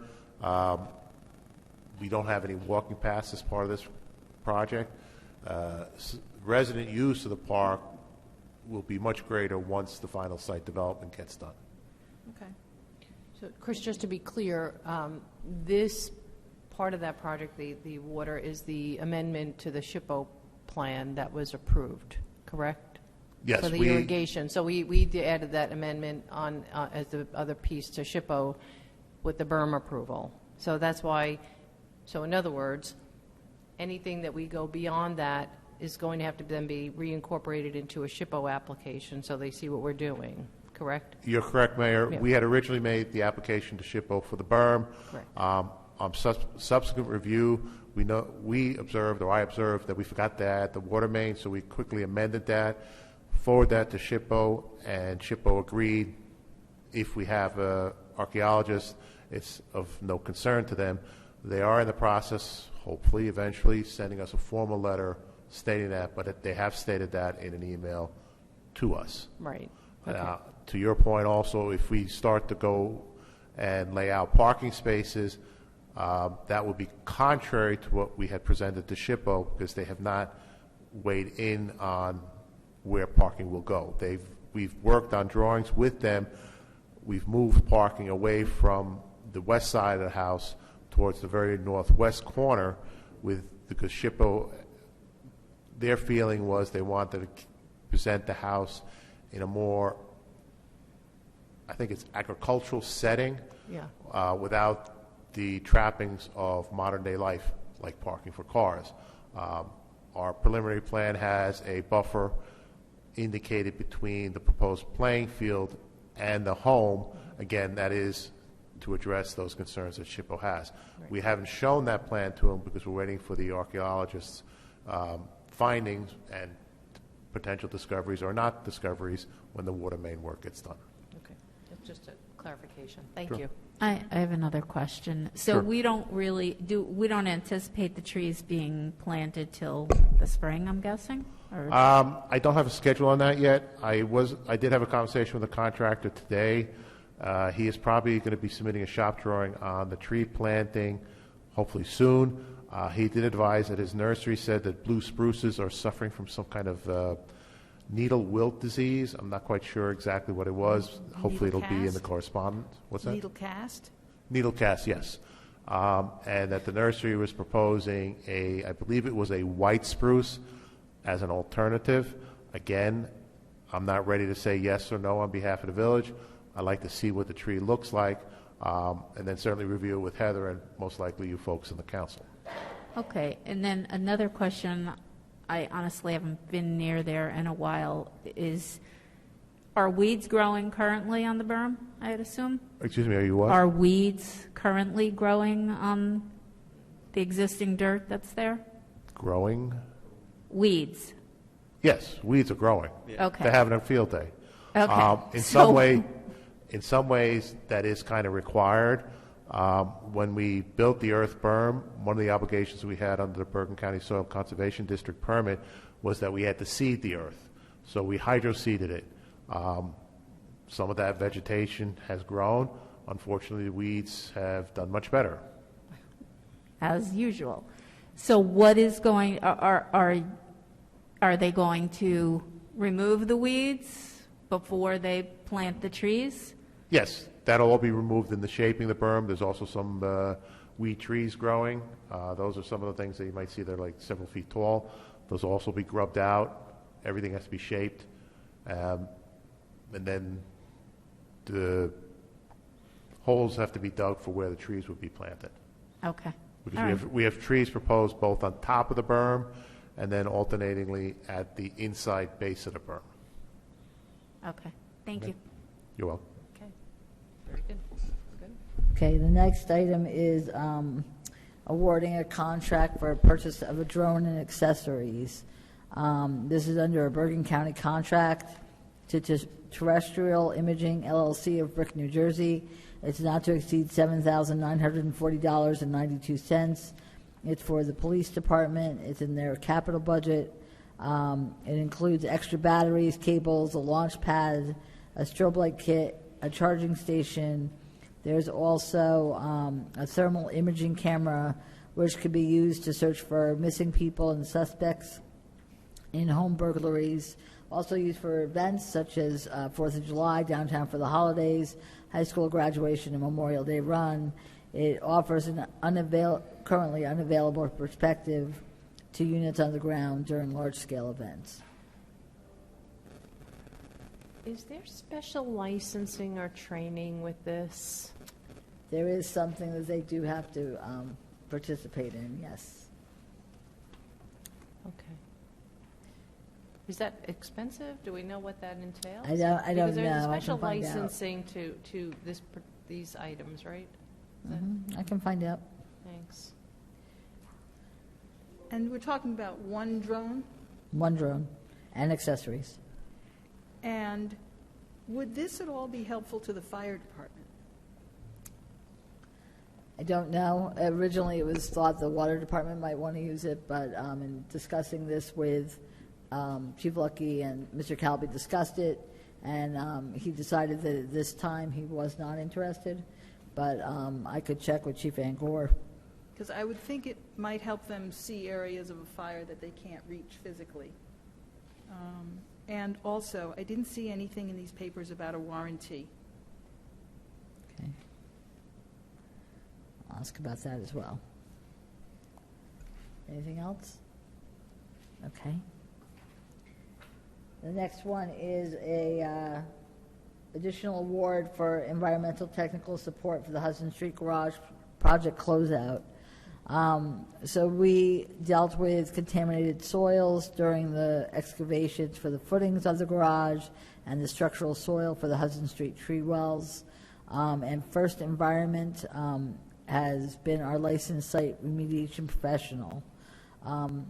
They have provided a final proposal in the amount of $7,000 to close out the environmental items for the garage. And the funding is in the project account for the garage. I know that Mr. Rooney is going to have a conversation with First Environment about this to get additional information. If we do get it prior to next week's meeting, we can do this. Otherwise, we may have to continue it till December. What were the contaminants in the soil? I think Mr. Rutherford is going to have to come up again because I don't remember. I'm sure he does. He was there daily as they were moving the piles.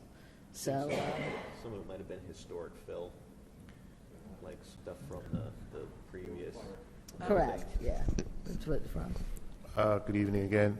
The Hudson Garage, the soils had low levels. I think there was some polyaromatic hydrocarbons, some trace hydrocarbons, and a few other little suckers. If you would like, I could send you a detailed report on it. It'll help cure any insomnia you have. I did have a hard time staying awake reading this. Okay. So where is the soil now? It went, to use a phrase from John Spano from many years ago, it went bye-bye. It was trucked out to a DEP-approved disposal site, and we have the tickets for that.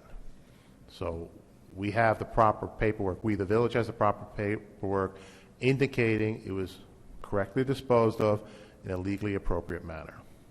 Okay. I did not ever go, or nor did anybody from our office ever go, follow the trucks to see where they did dump. We have the paperwork for that. So I don't quite understand what this money is for then. We have an obligation to put in a deed restriction because there is some residual contamination still in the soil. We did construct what is known as an institutional barrier between that contamination and the public, also known as the floor slab. That concrete slab serves very well as such. Okay.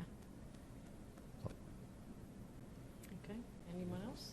And this is additional funding because when we started the contract to build contracts to build the garage, we didn't know there would be contaminated soil? Is that what? We had an inkling of the contamination. We did do borings. The village did know that there was a possibility of that. The site in itself had been occupied by many uses prior to the garage, the street-level garage that became the parking garage. There was the former police station and firehouse there. We've looked at the Sandmore maps and seen uses that go back 150 years. We also know that even though we did a boring, a boring only shows you what that boring's location has. 3 feet away, you could have some contaminated soil. You'd have no inkling of it until you dig it up. We also encountered contaminated materials when we constructed the structural fill tree wells. That resulted in additional volume that had to be disposed of and documented in a satisfactory manner to the NJDEP. And we have to do this anyway, right? That's what the law requires us to. And we have to, it's not something I can do as a licensed engineer. It has to be done by a licensed site remediation professional. That's why the village retained the firm of First Environment. Okay, thank you. You good? The next item is a change order for delivering of crossing guard services. During the 2020-2021 school year, there were several occasions that the schools had 2 different dismissal times. This resulted in requiring the crossing guards to remain at their posts to cover both dismissals, which added unexpected hours to the billing. The amount is in the amount of $15,121.92, and the funding is from the police department's operating budget.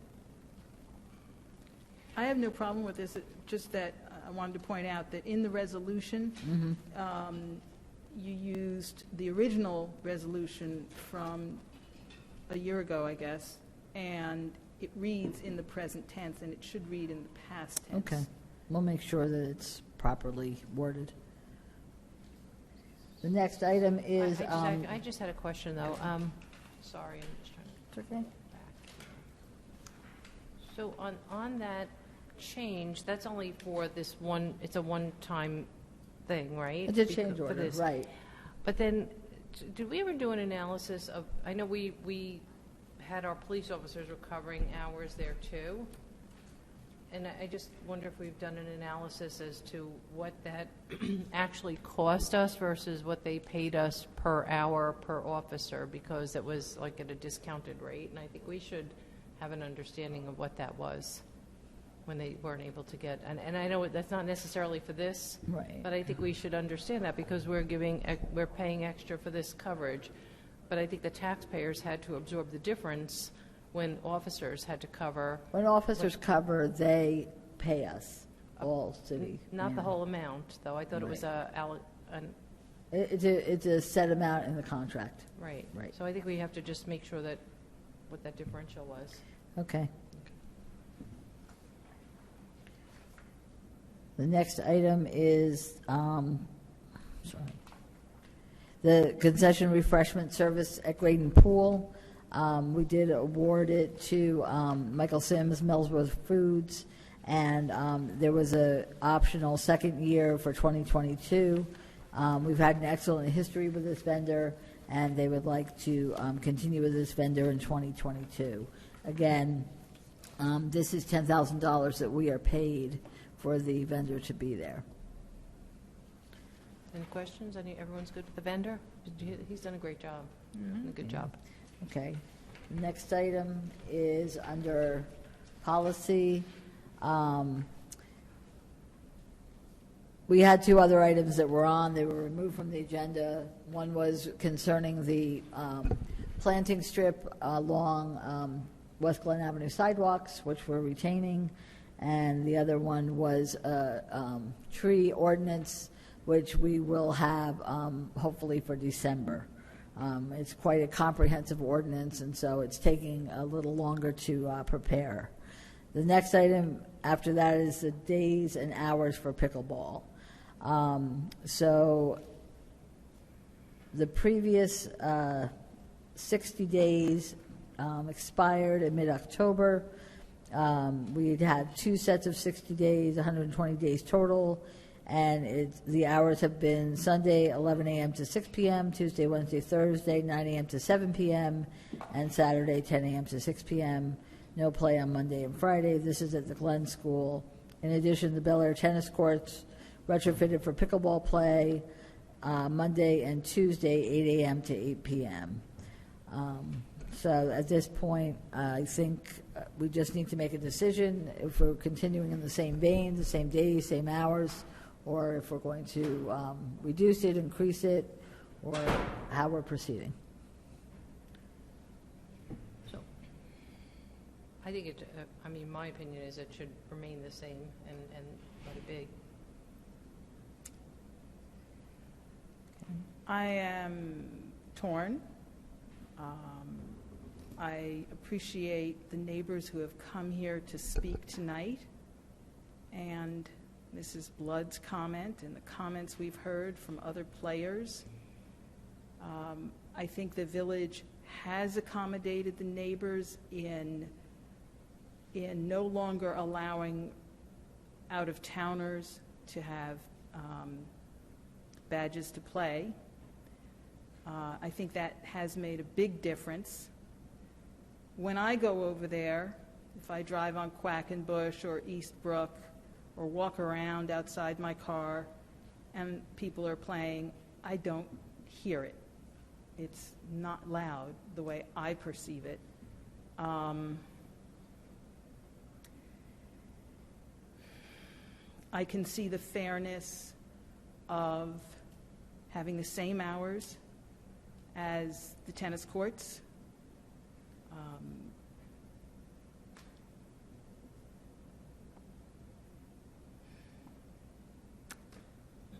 and I think it should go back to being the same hours as the tennis. Could we get Nancy Begos in here at some point to discuss sort of what they're seeing over there, and would come up with maybe some sort of plan or do some research on what they could do to, mitigate the sound even more? Because it doesn't sound like anyone's ever going to be happy with this situation. Pickleball players want to play all day, every day. The neighbors want as little play as possible. So I think because it was a recommendation from Parks and Recreation that maybe somebody should get on it and really do as much research as they can to see what we can do to finally mitigate the noise, and then we could have the same hours. I mean, I would like to hear from our professionals who recommended this to us. Right. They did provide a memo to me which did say, they have done things. We had the panels, we had the muted balls, we had the muted paddles. Right. We've also stopped the out-of-towners, so it's no longer a round robin where they're constantly going in and out. And it's also kept, they abide by the set hours, and also they keep the conversation and gatherings low. So that's basically what they said. They also have indicated they have not received any complaints during this, at least the second 60-day period, from any of the neighbors. And maybe that's because it was the compromise, and they do have some time that there's no pickleball at all. So that's basically what I don't know what else we can do. It seems to me like we've done a lot. I don't know if there's anything left to do. That's my only. I can certainly ask them. They've done a lot of research, which is why we got to where we are now. Right. But it's never going to be that you're not going to hear it. Right. You're going to hear it. It's outdoors, right? And you even hear tennis. Tennis is different because it's a different sound. But when people are playing tennis, you hear that too. It's just a different sound. And I understand that perhaps the pickleball sound is more intense or higher pitched, or a more annoying or disturbing sound than a tennis ball. Right. So pickleball is definitely different. I mean, if you look it up, the recommendation is it should be 500 feet from a house. You looked up tennis, it doesn't say that. There is a difference in sound, and it's just the constant popping, annoying. Tennis is different. You can't compare it. And I really do think that the village council made a mistake when they approved this. They took a recommendation from Parks and Rec. I think Parks and Rec made a mistake. I don't think that they investigated it was a new up-and-coming thing. Everybody was excited. It was fun to play. And nobody thought about the consequences for people living close to these courts. There's a reason why there's a recommendation that it should be 500 feet away. And it's the constant popping sound, and it could probably drive people crazy. Pam, when you say you drive by, you don't really hear it, you're not in these people's backyards. No, I'm you're not not in in my their backyards. houses. But on the I'm street, sure I don't hear it. I'm sure it's different. I think one of the neighbors said, we do need a plan. If we're going to have pickleball courts, we need a plan. Maybe there's another place in town we can have it. Maybe there isn't. Maybe, unfortunately, we're not going to be able to offer all days and all times to our residents. I don't know what the answer is, but I think that the months that the pickleball players, the neighbors, and a couple members of the council met and discussed things, they came up with this plan. Everybody walks away unhappy. That's what a compromise is. Everybody walks away unhappy. I think it should stay this way, and I do believe that we should open up a discussion to see if there is a location that would be far enough from houses to have a pickleball court, and if we could somehow find the money to fund it. So I'm just going to make a couple of observations. So when somebody says, well, we removed the out-of-town, non-resident play, that was the amount of play that consumed those extended hours. So if you were to simply extend the hours, you would still fill those slots. So it wouldn't really matter whether it's out-of-town folks, in-town folks. It wouldn't matter. If you open up the play from 8 a.m. to whatever the tennis hours are, you're filling that whole day. It doesn't really matter who's playing. You're filling the whole day. The other observation, I remember this going back a number of years ago. I think it was up by the Willard School. We were putting the small nodes. There was a request to put those small nodes up on top of the telephone poles. And we sent out a notice to everyone within 200 feet to say, oh, these small nodes are going. We sent out a notice to everyone when we changed the parking restrictions on their street. We sent out notices to everyone because we were changing adding sidewalks to West Glen. We sent out letters and engaged the neighbors, and Bob was here earlier and he said, well, you know, you really didn't engage the neighbors. And one of the most impactful changes sidewalks are safe. It's a public safety issue. And all the neighbors agree they need the sidewalks, but we sent these notices out for every little thing because we want to make sure that the neighbors are engaged in the conversation. And it was a bad idea, and there wasn't enough due diligence. It was a recommendation that came. We did it, and I don't think we ever notified the neighbors that we were doing this, that we were changing these courts, and that they were going to be subject to this sound, this noise, with no escape. They can't use their backyards, and they can't even sit sometimes in their kitchen. We didn't send a notice to that, and this is a significant impactful change to their homes and their ability, regardless of when somebody bought their home. Quite frankly, I think that somebody could have looked at a house on a Sunday afternoon at 4 p.m. and maybe and maybe there was no pickleball going on, or there's lots of reasons that people look at homes and they don't necessarily hear or nothing's happening at that time. So to suggest that somebody bought a house, well, we want them to live in their home comfortably and be safe, and it is a public safety issue. So and we did work. Councilman Walsh and I worked with the neighbors and the pickleball folks and everyone, and this was the compromise. And I think that I'm inclined to want to respect that outcome. To Councilman Seaton's point about mitigation, I seem to recall months ago we talked about overlapping those the sound blankets, positioning them in a different way or adding to them, and perhaps we can look into that. But I guess the question, Pam, is that if we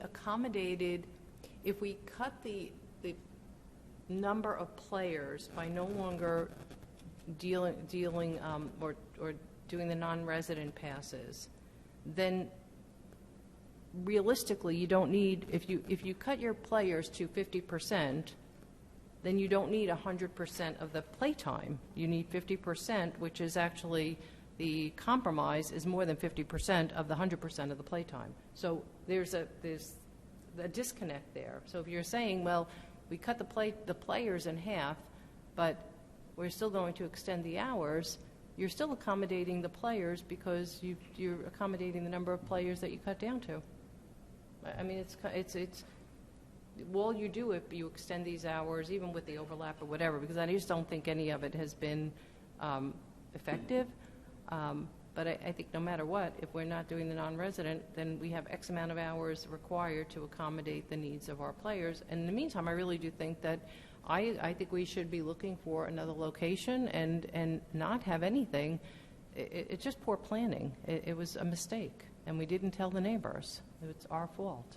And we have discussed this at the Open Space Committee, and I don't see any land that's available for other, that's 500 feet from homes. I don't see that we own any of that kind of land.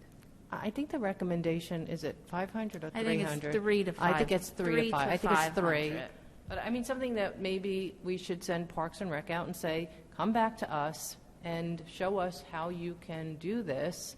And you know, I remember a couple of months, just maybe this time last year. Oh, it was this time last year when the Shedler property came back to us, and there was that, you know, a couple of issues. It was just past January. And there were pickleball courts that had been implemented into it, and even those were not 500 feet or 300 feet, or they were 40 feet away from all the homes. So, you know, there has to be a place, there has to be a way, and you know, maybe there's just something we're missing. You have to look at things. I don't know.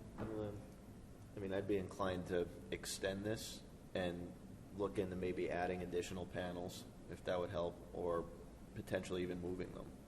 But you know, at this point, I think there still needs to be more.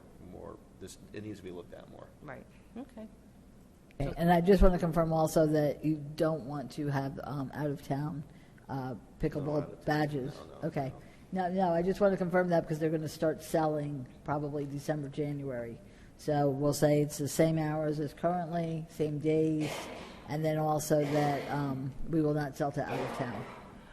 But you know, to the point of, and I don't recall someone said it, but and I mean maybe it interferes with the playtime of the folks like Lillian here. There is a question that somebody posed as to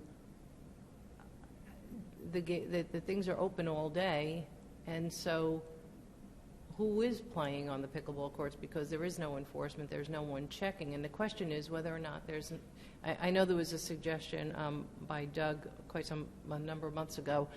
Is there a pass card? Is there something that we should be doing that if a resident has a pass and they want to play, there's a way in and out? Maybe there's a different system that we're missing that also controls the amount of play or who's there, that it's being used by our residents appropriately. I know that he talked about a camera or something where somebody held up their pass and got buzzed in. I don't know how feasible that is or whatever. I don't know. Or like hotels, you get a little plastic card to get into a room, and maybe when you sell the badge, everybody gets their, you know, seriously, everybody gets their badge, and then, you know, that's the lock on the thing, and then nothing can open unless, you know, you pay for your badge, you're a resident, and then you have a plastic, like, hotel key card, and you pop it in there, and then it opens up. I think that's a way also to, because I believe what I understood the neighbors to say is that the issue is also being exacerbated by the lack of enforcement and other people playing that may not be our Ridgewood residents. I don't know how anyone would know that. I don't know.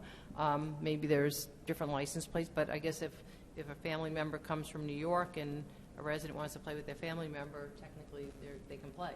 Mm-hmm. So maybe that's what people are seeing. I don't know. Okay. You can just wait a minute, just a public comment.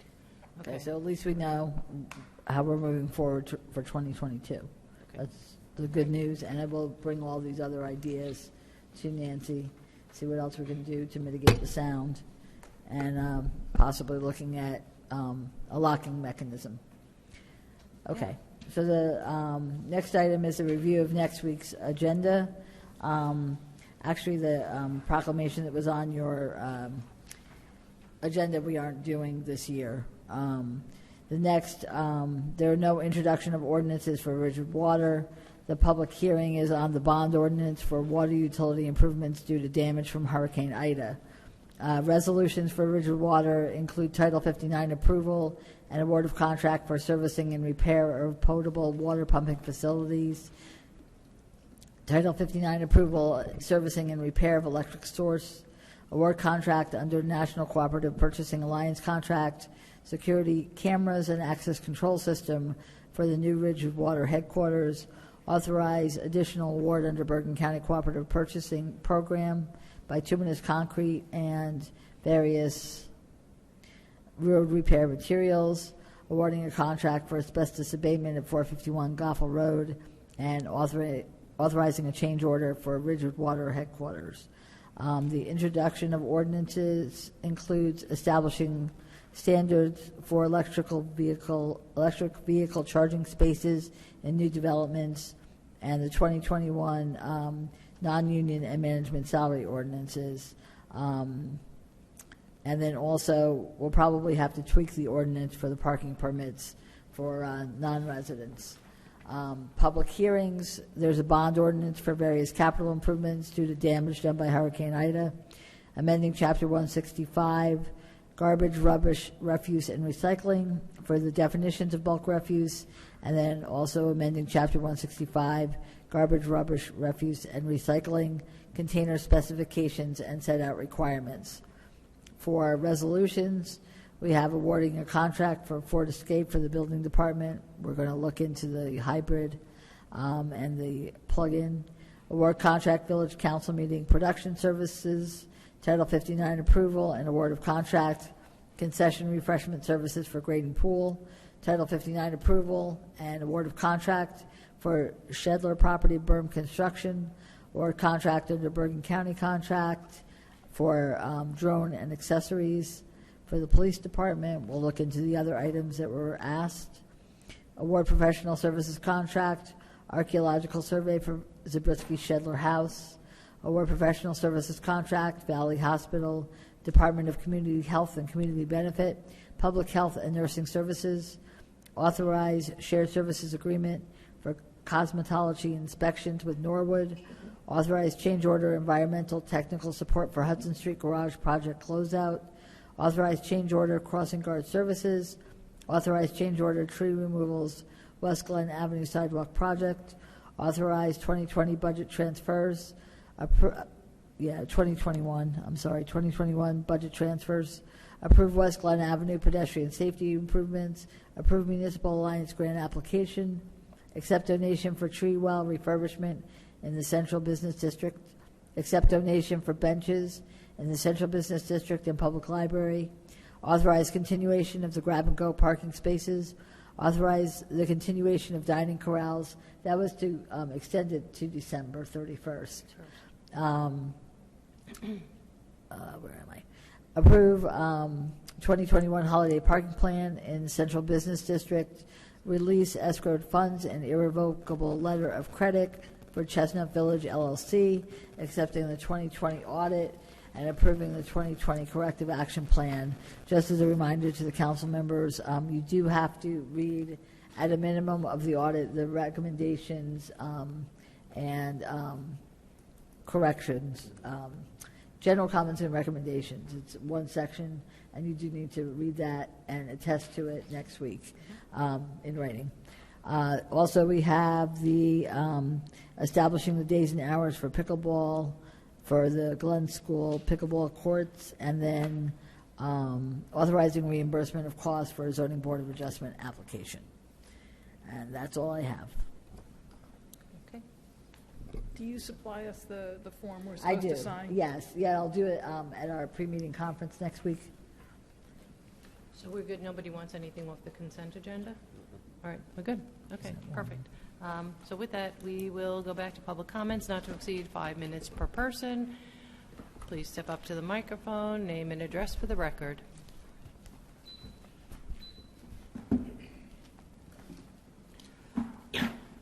Yeah, Rorick Holiday, 1 Franklin Avenue. Let's talk about weeds. And in a way, I'm sorry my wife isn't here. Now, the village of Ridgewood could hire Superman to fly down from planet Krypton and spread kryptonite all over the berm. You know something? Within a year, it's going to get covered with weeds. You're fighting nature. There's no way of keeping it pristine, short of having a chemical treatment, which I don't think many people would want to have. It's a fact of life. Now, also, and I suggested that to Chris Rittershauser, someone should work out the surface area covered by the berm. You look at the drawing and the berm looks like a thin line, but the berm has slopes And I'll bet you anything, and I haven't worked out the numbers, that the berm probably covers a good 10% of the 7 acres of the Shedler property. Because you have slopes going up, the top slopes going down, fences, etc. Okay, so you're wasting a good 10% of the area on a berm that could have been, you could have had a wall, if you will. Now let's talk about appropriations versus spending. Very, very clever point that was made. I challenge any one of you to find me a governmental authority with the power to tax that ends up spending less money than they appropriate. Okay? And you look at the sorry history of Shedler over the years where we were fed one bump steer after another. Oh, it's going to cost $500,000. $10,000 and it became $20,000, $30,000, $50,000. And then blaming it on the previous administration for not doing the work earlier. Okay? So, yes, don't shake your head, because a number of times people have said, oh, if we had done the work 10 years ago, it would have been less money. What work? Okay? So, and also deflecting, and this is where I get absolutely turned off. I'd like to think of myself as being a man of integrity who never misleads. When you have people on the dais misleading us by trying to be clever about making a distinction of village funds versus state funds and county funds, that is disingenuous. I don't care where the money comes from. It comes from my pocket, you know. This is my wallet. I have paid taxes in Ridgewood, the county, and the state. Every penny that has come, or that has been spent or will be spent at Shedler has come from either the village, the county, or the state. And you cannot be cute and make a distinction. Oh, it doesn't cost us much. It does cost us much because it's our money. That's very, very disingenuous, if not dishonest. Also, I beg the village manager to stop the mayor from sitting down with Bob Rooney. Bob Rooney is one capable man of integrity. For Bob Rooney to then be told how to present his data to suit the mayor, to me, is corruption with a capital C. You can't have that. There's something called the Faulkner Act. You can't have the mayor or various members of the council sitting down with a chief financial officer to tell him how to present the data so that they would look good. That is really, really sad. And Pam, stop that from happening. You can't have that happening. You cannot have that happening. We have to look at people like Bob Rooney, so when he says something, it is the truth. And he's not telling us something because he's under pressure from someone on the dais who wants to make it look good. So the other thing is the drone. For some reason, we always seem to find a way of spending money, finding money somewhere. For 5 years, I've been talking about the dismal, horrible website we have. Oh, we can't have enough money to spend on it. We don't have enough money. $15,000, you can have a website that would be a beautiful, beautiful website, a beautiful representation of Ridgewood. We have a website that is a piece of garbage. Thank you. Thank you very much. Okay? Just do it. Find the money and just do it. And stop feeding us Thank a you bill very of goods. much. Thank Good you. evening. Have a good evening. Thank you.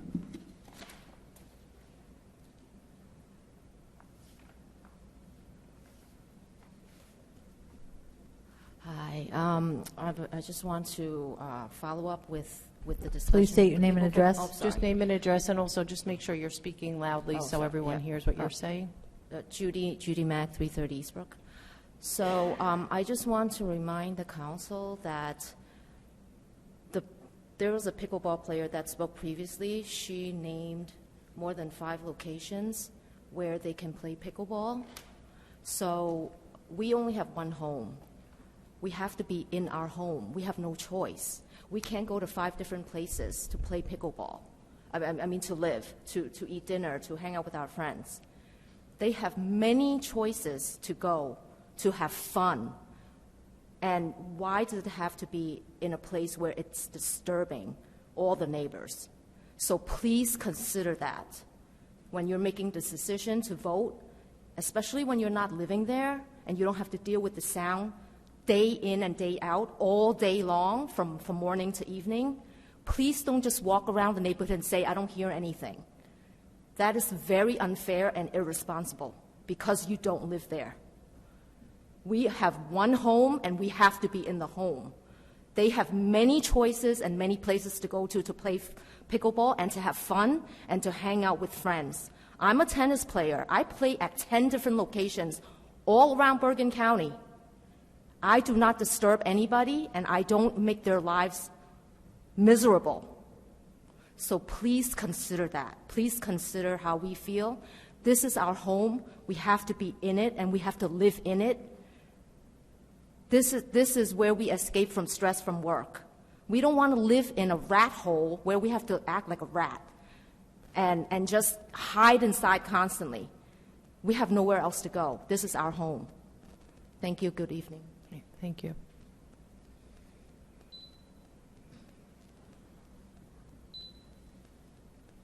Lillian Blood, 250 North Maple. I guess you knew you would hear from me again. And I wanted to say, Michael, I appreciate you wanting to have us come and speak with you and let you know as a pickleball player and so forth. Judy was just saying that we're there all day long. That's not true. I was there this morning. I was there from 9:30 until about 11 o'clock. That's all. There was 4 other people, or no, I'm sorry. There was 8 of us all together.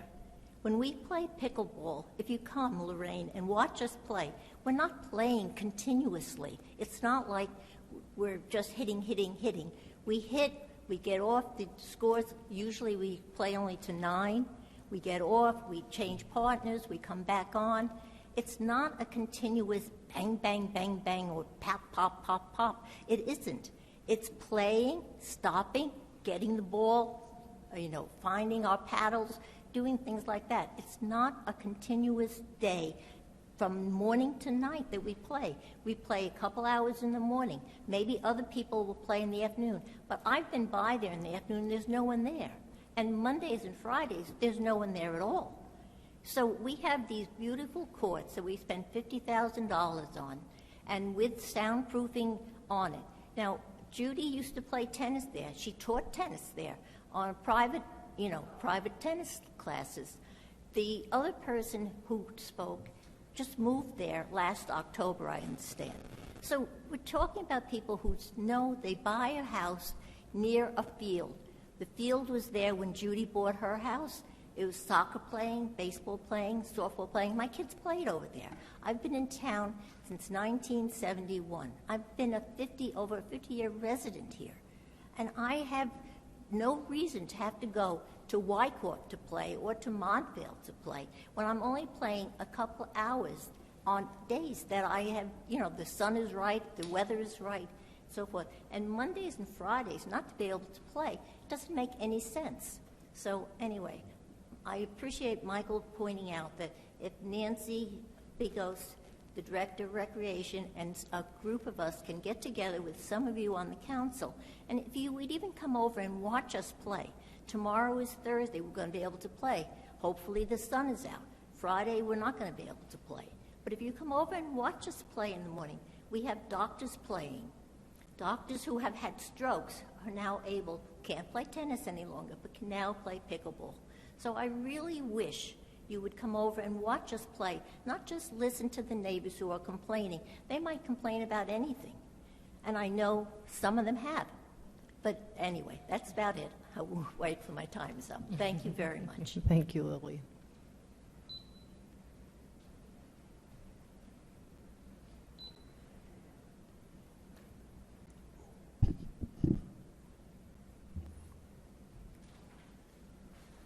Yeah, Hans-Jürgen Lehmann, 234 Union Street.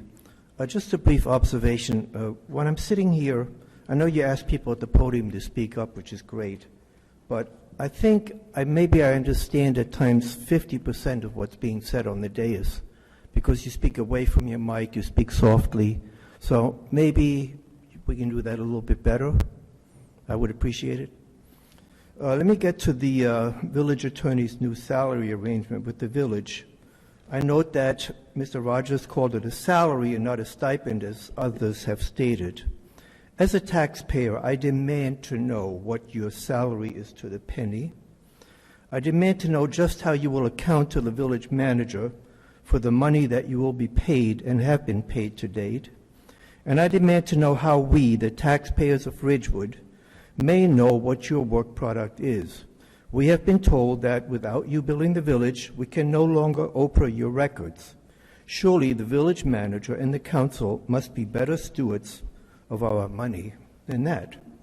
And I am puzzled that the council is so comfortable with an arrangement that is anything but transparent. Thank you for listening. Good night. Thank you.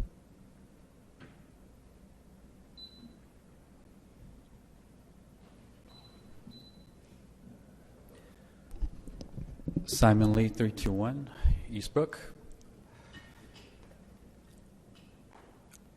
I'm up here trying to contain my anger as much as I can, because quite frankly, it is very stressful. And, you know, lady who came before, she might say she doesn't play all the time. She's not the only one that's playing there that could utilize it all the time. And it might not be playing all the time, but there are stretches when it continues on and on. So I just hope you could understand why that's very, very frustrating. From what I'm hearing, it sounds like the pickleball players would like to play. We would like to be able to enjoy our homes in the backyard. If it is possible, it sounds like possibly relocating into a different area will be a win-win situation for pretty much majority of people. Now, I don't know how much the funds were or how we might find a location, but, you know, this in-between, I don't think you guys are, you know, I don't think we're all, the players nor the neighborhoods are finding a good solution in between here. So I would like to ask, if you can, please, for both sides, they want to play, we want to be able to not be psychologically, emotionally, physically stressed out. And that's what I'm really asking for. So if the council could find it to look for an additional spot, I think that might be a win situation for everyone. Thank you. Thank you. Anyone else? I'm going to close public comment, and we're just going to address a comment that was made earlier about violations of the Faulkner Act. There are no violations of the Faulkner Act. Heather, do you want to just, I don't think I call or talk to anyone without. Yeah.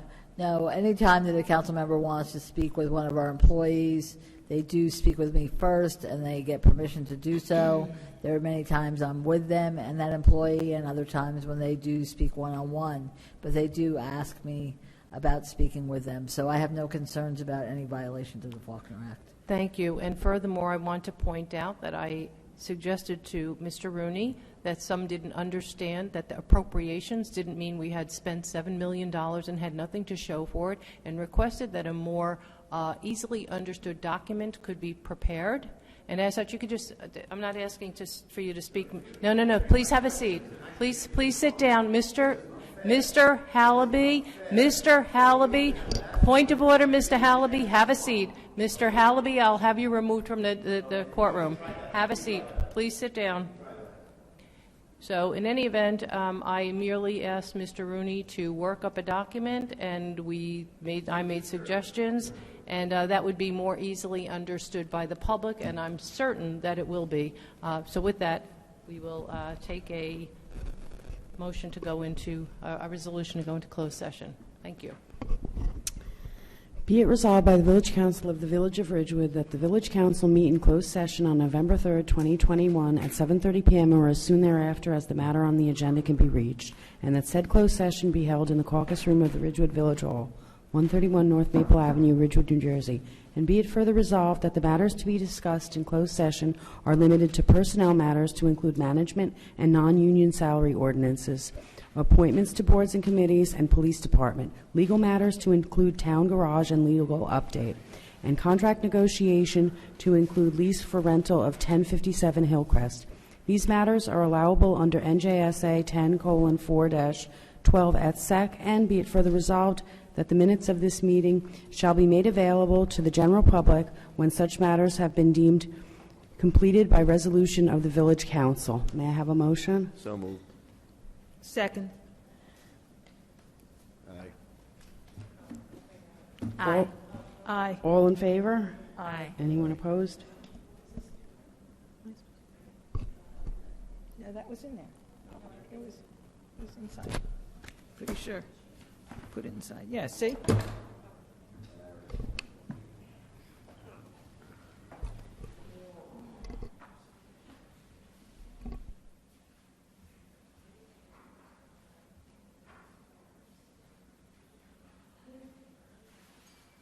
a quick question. Can I ask you now?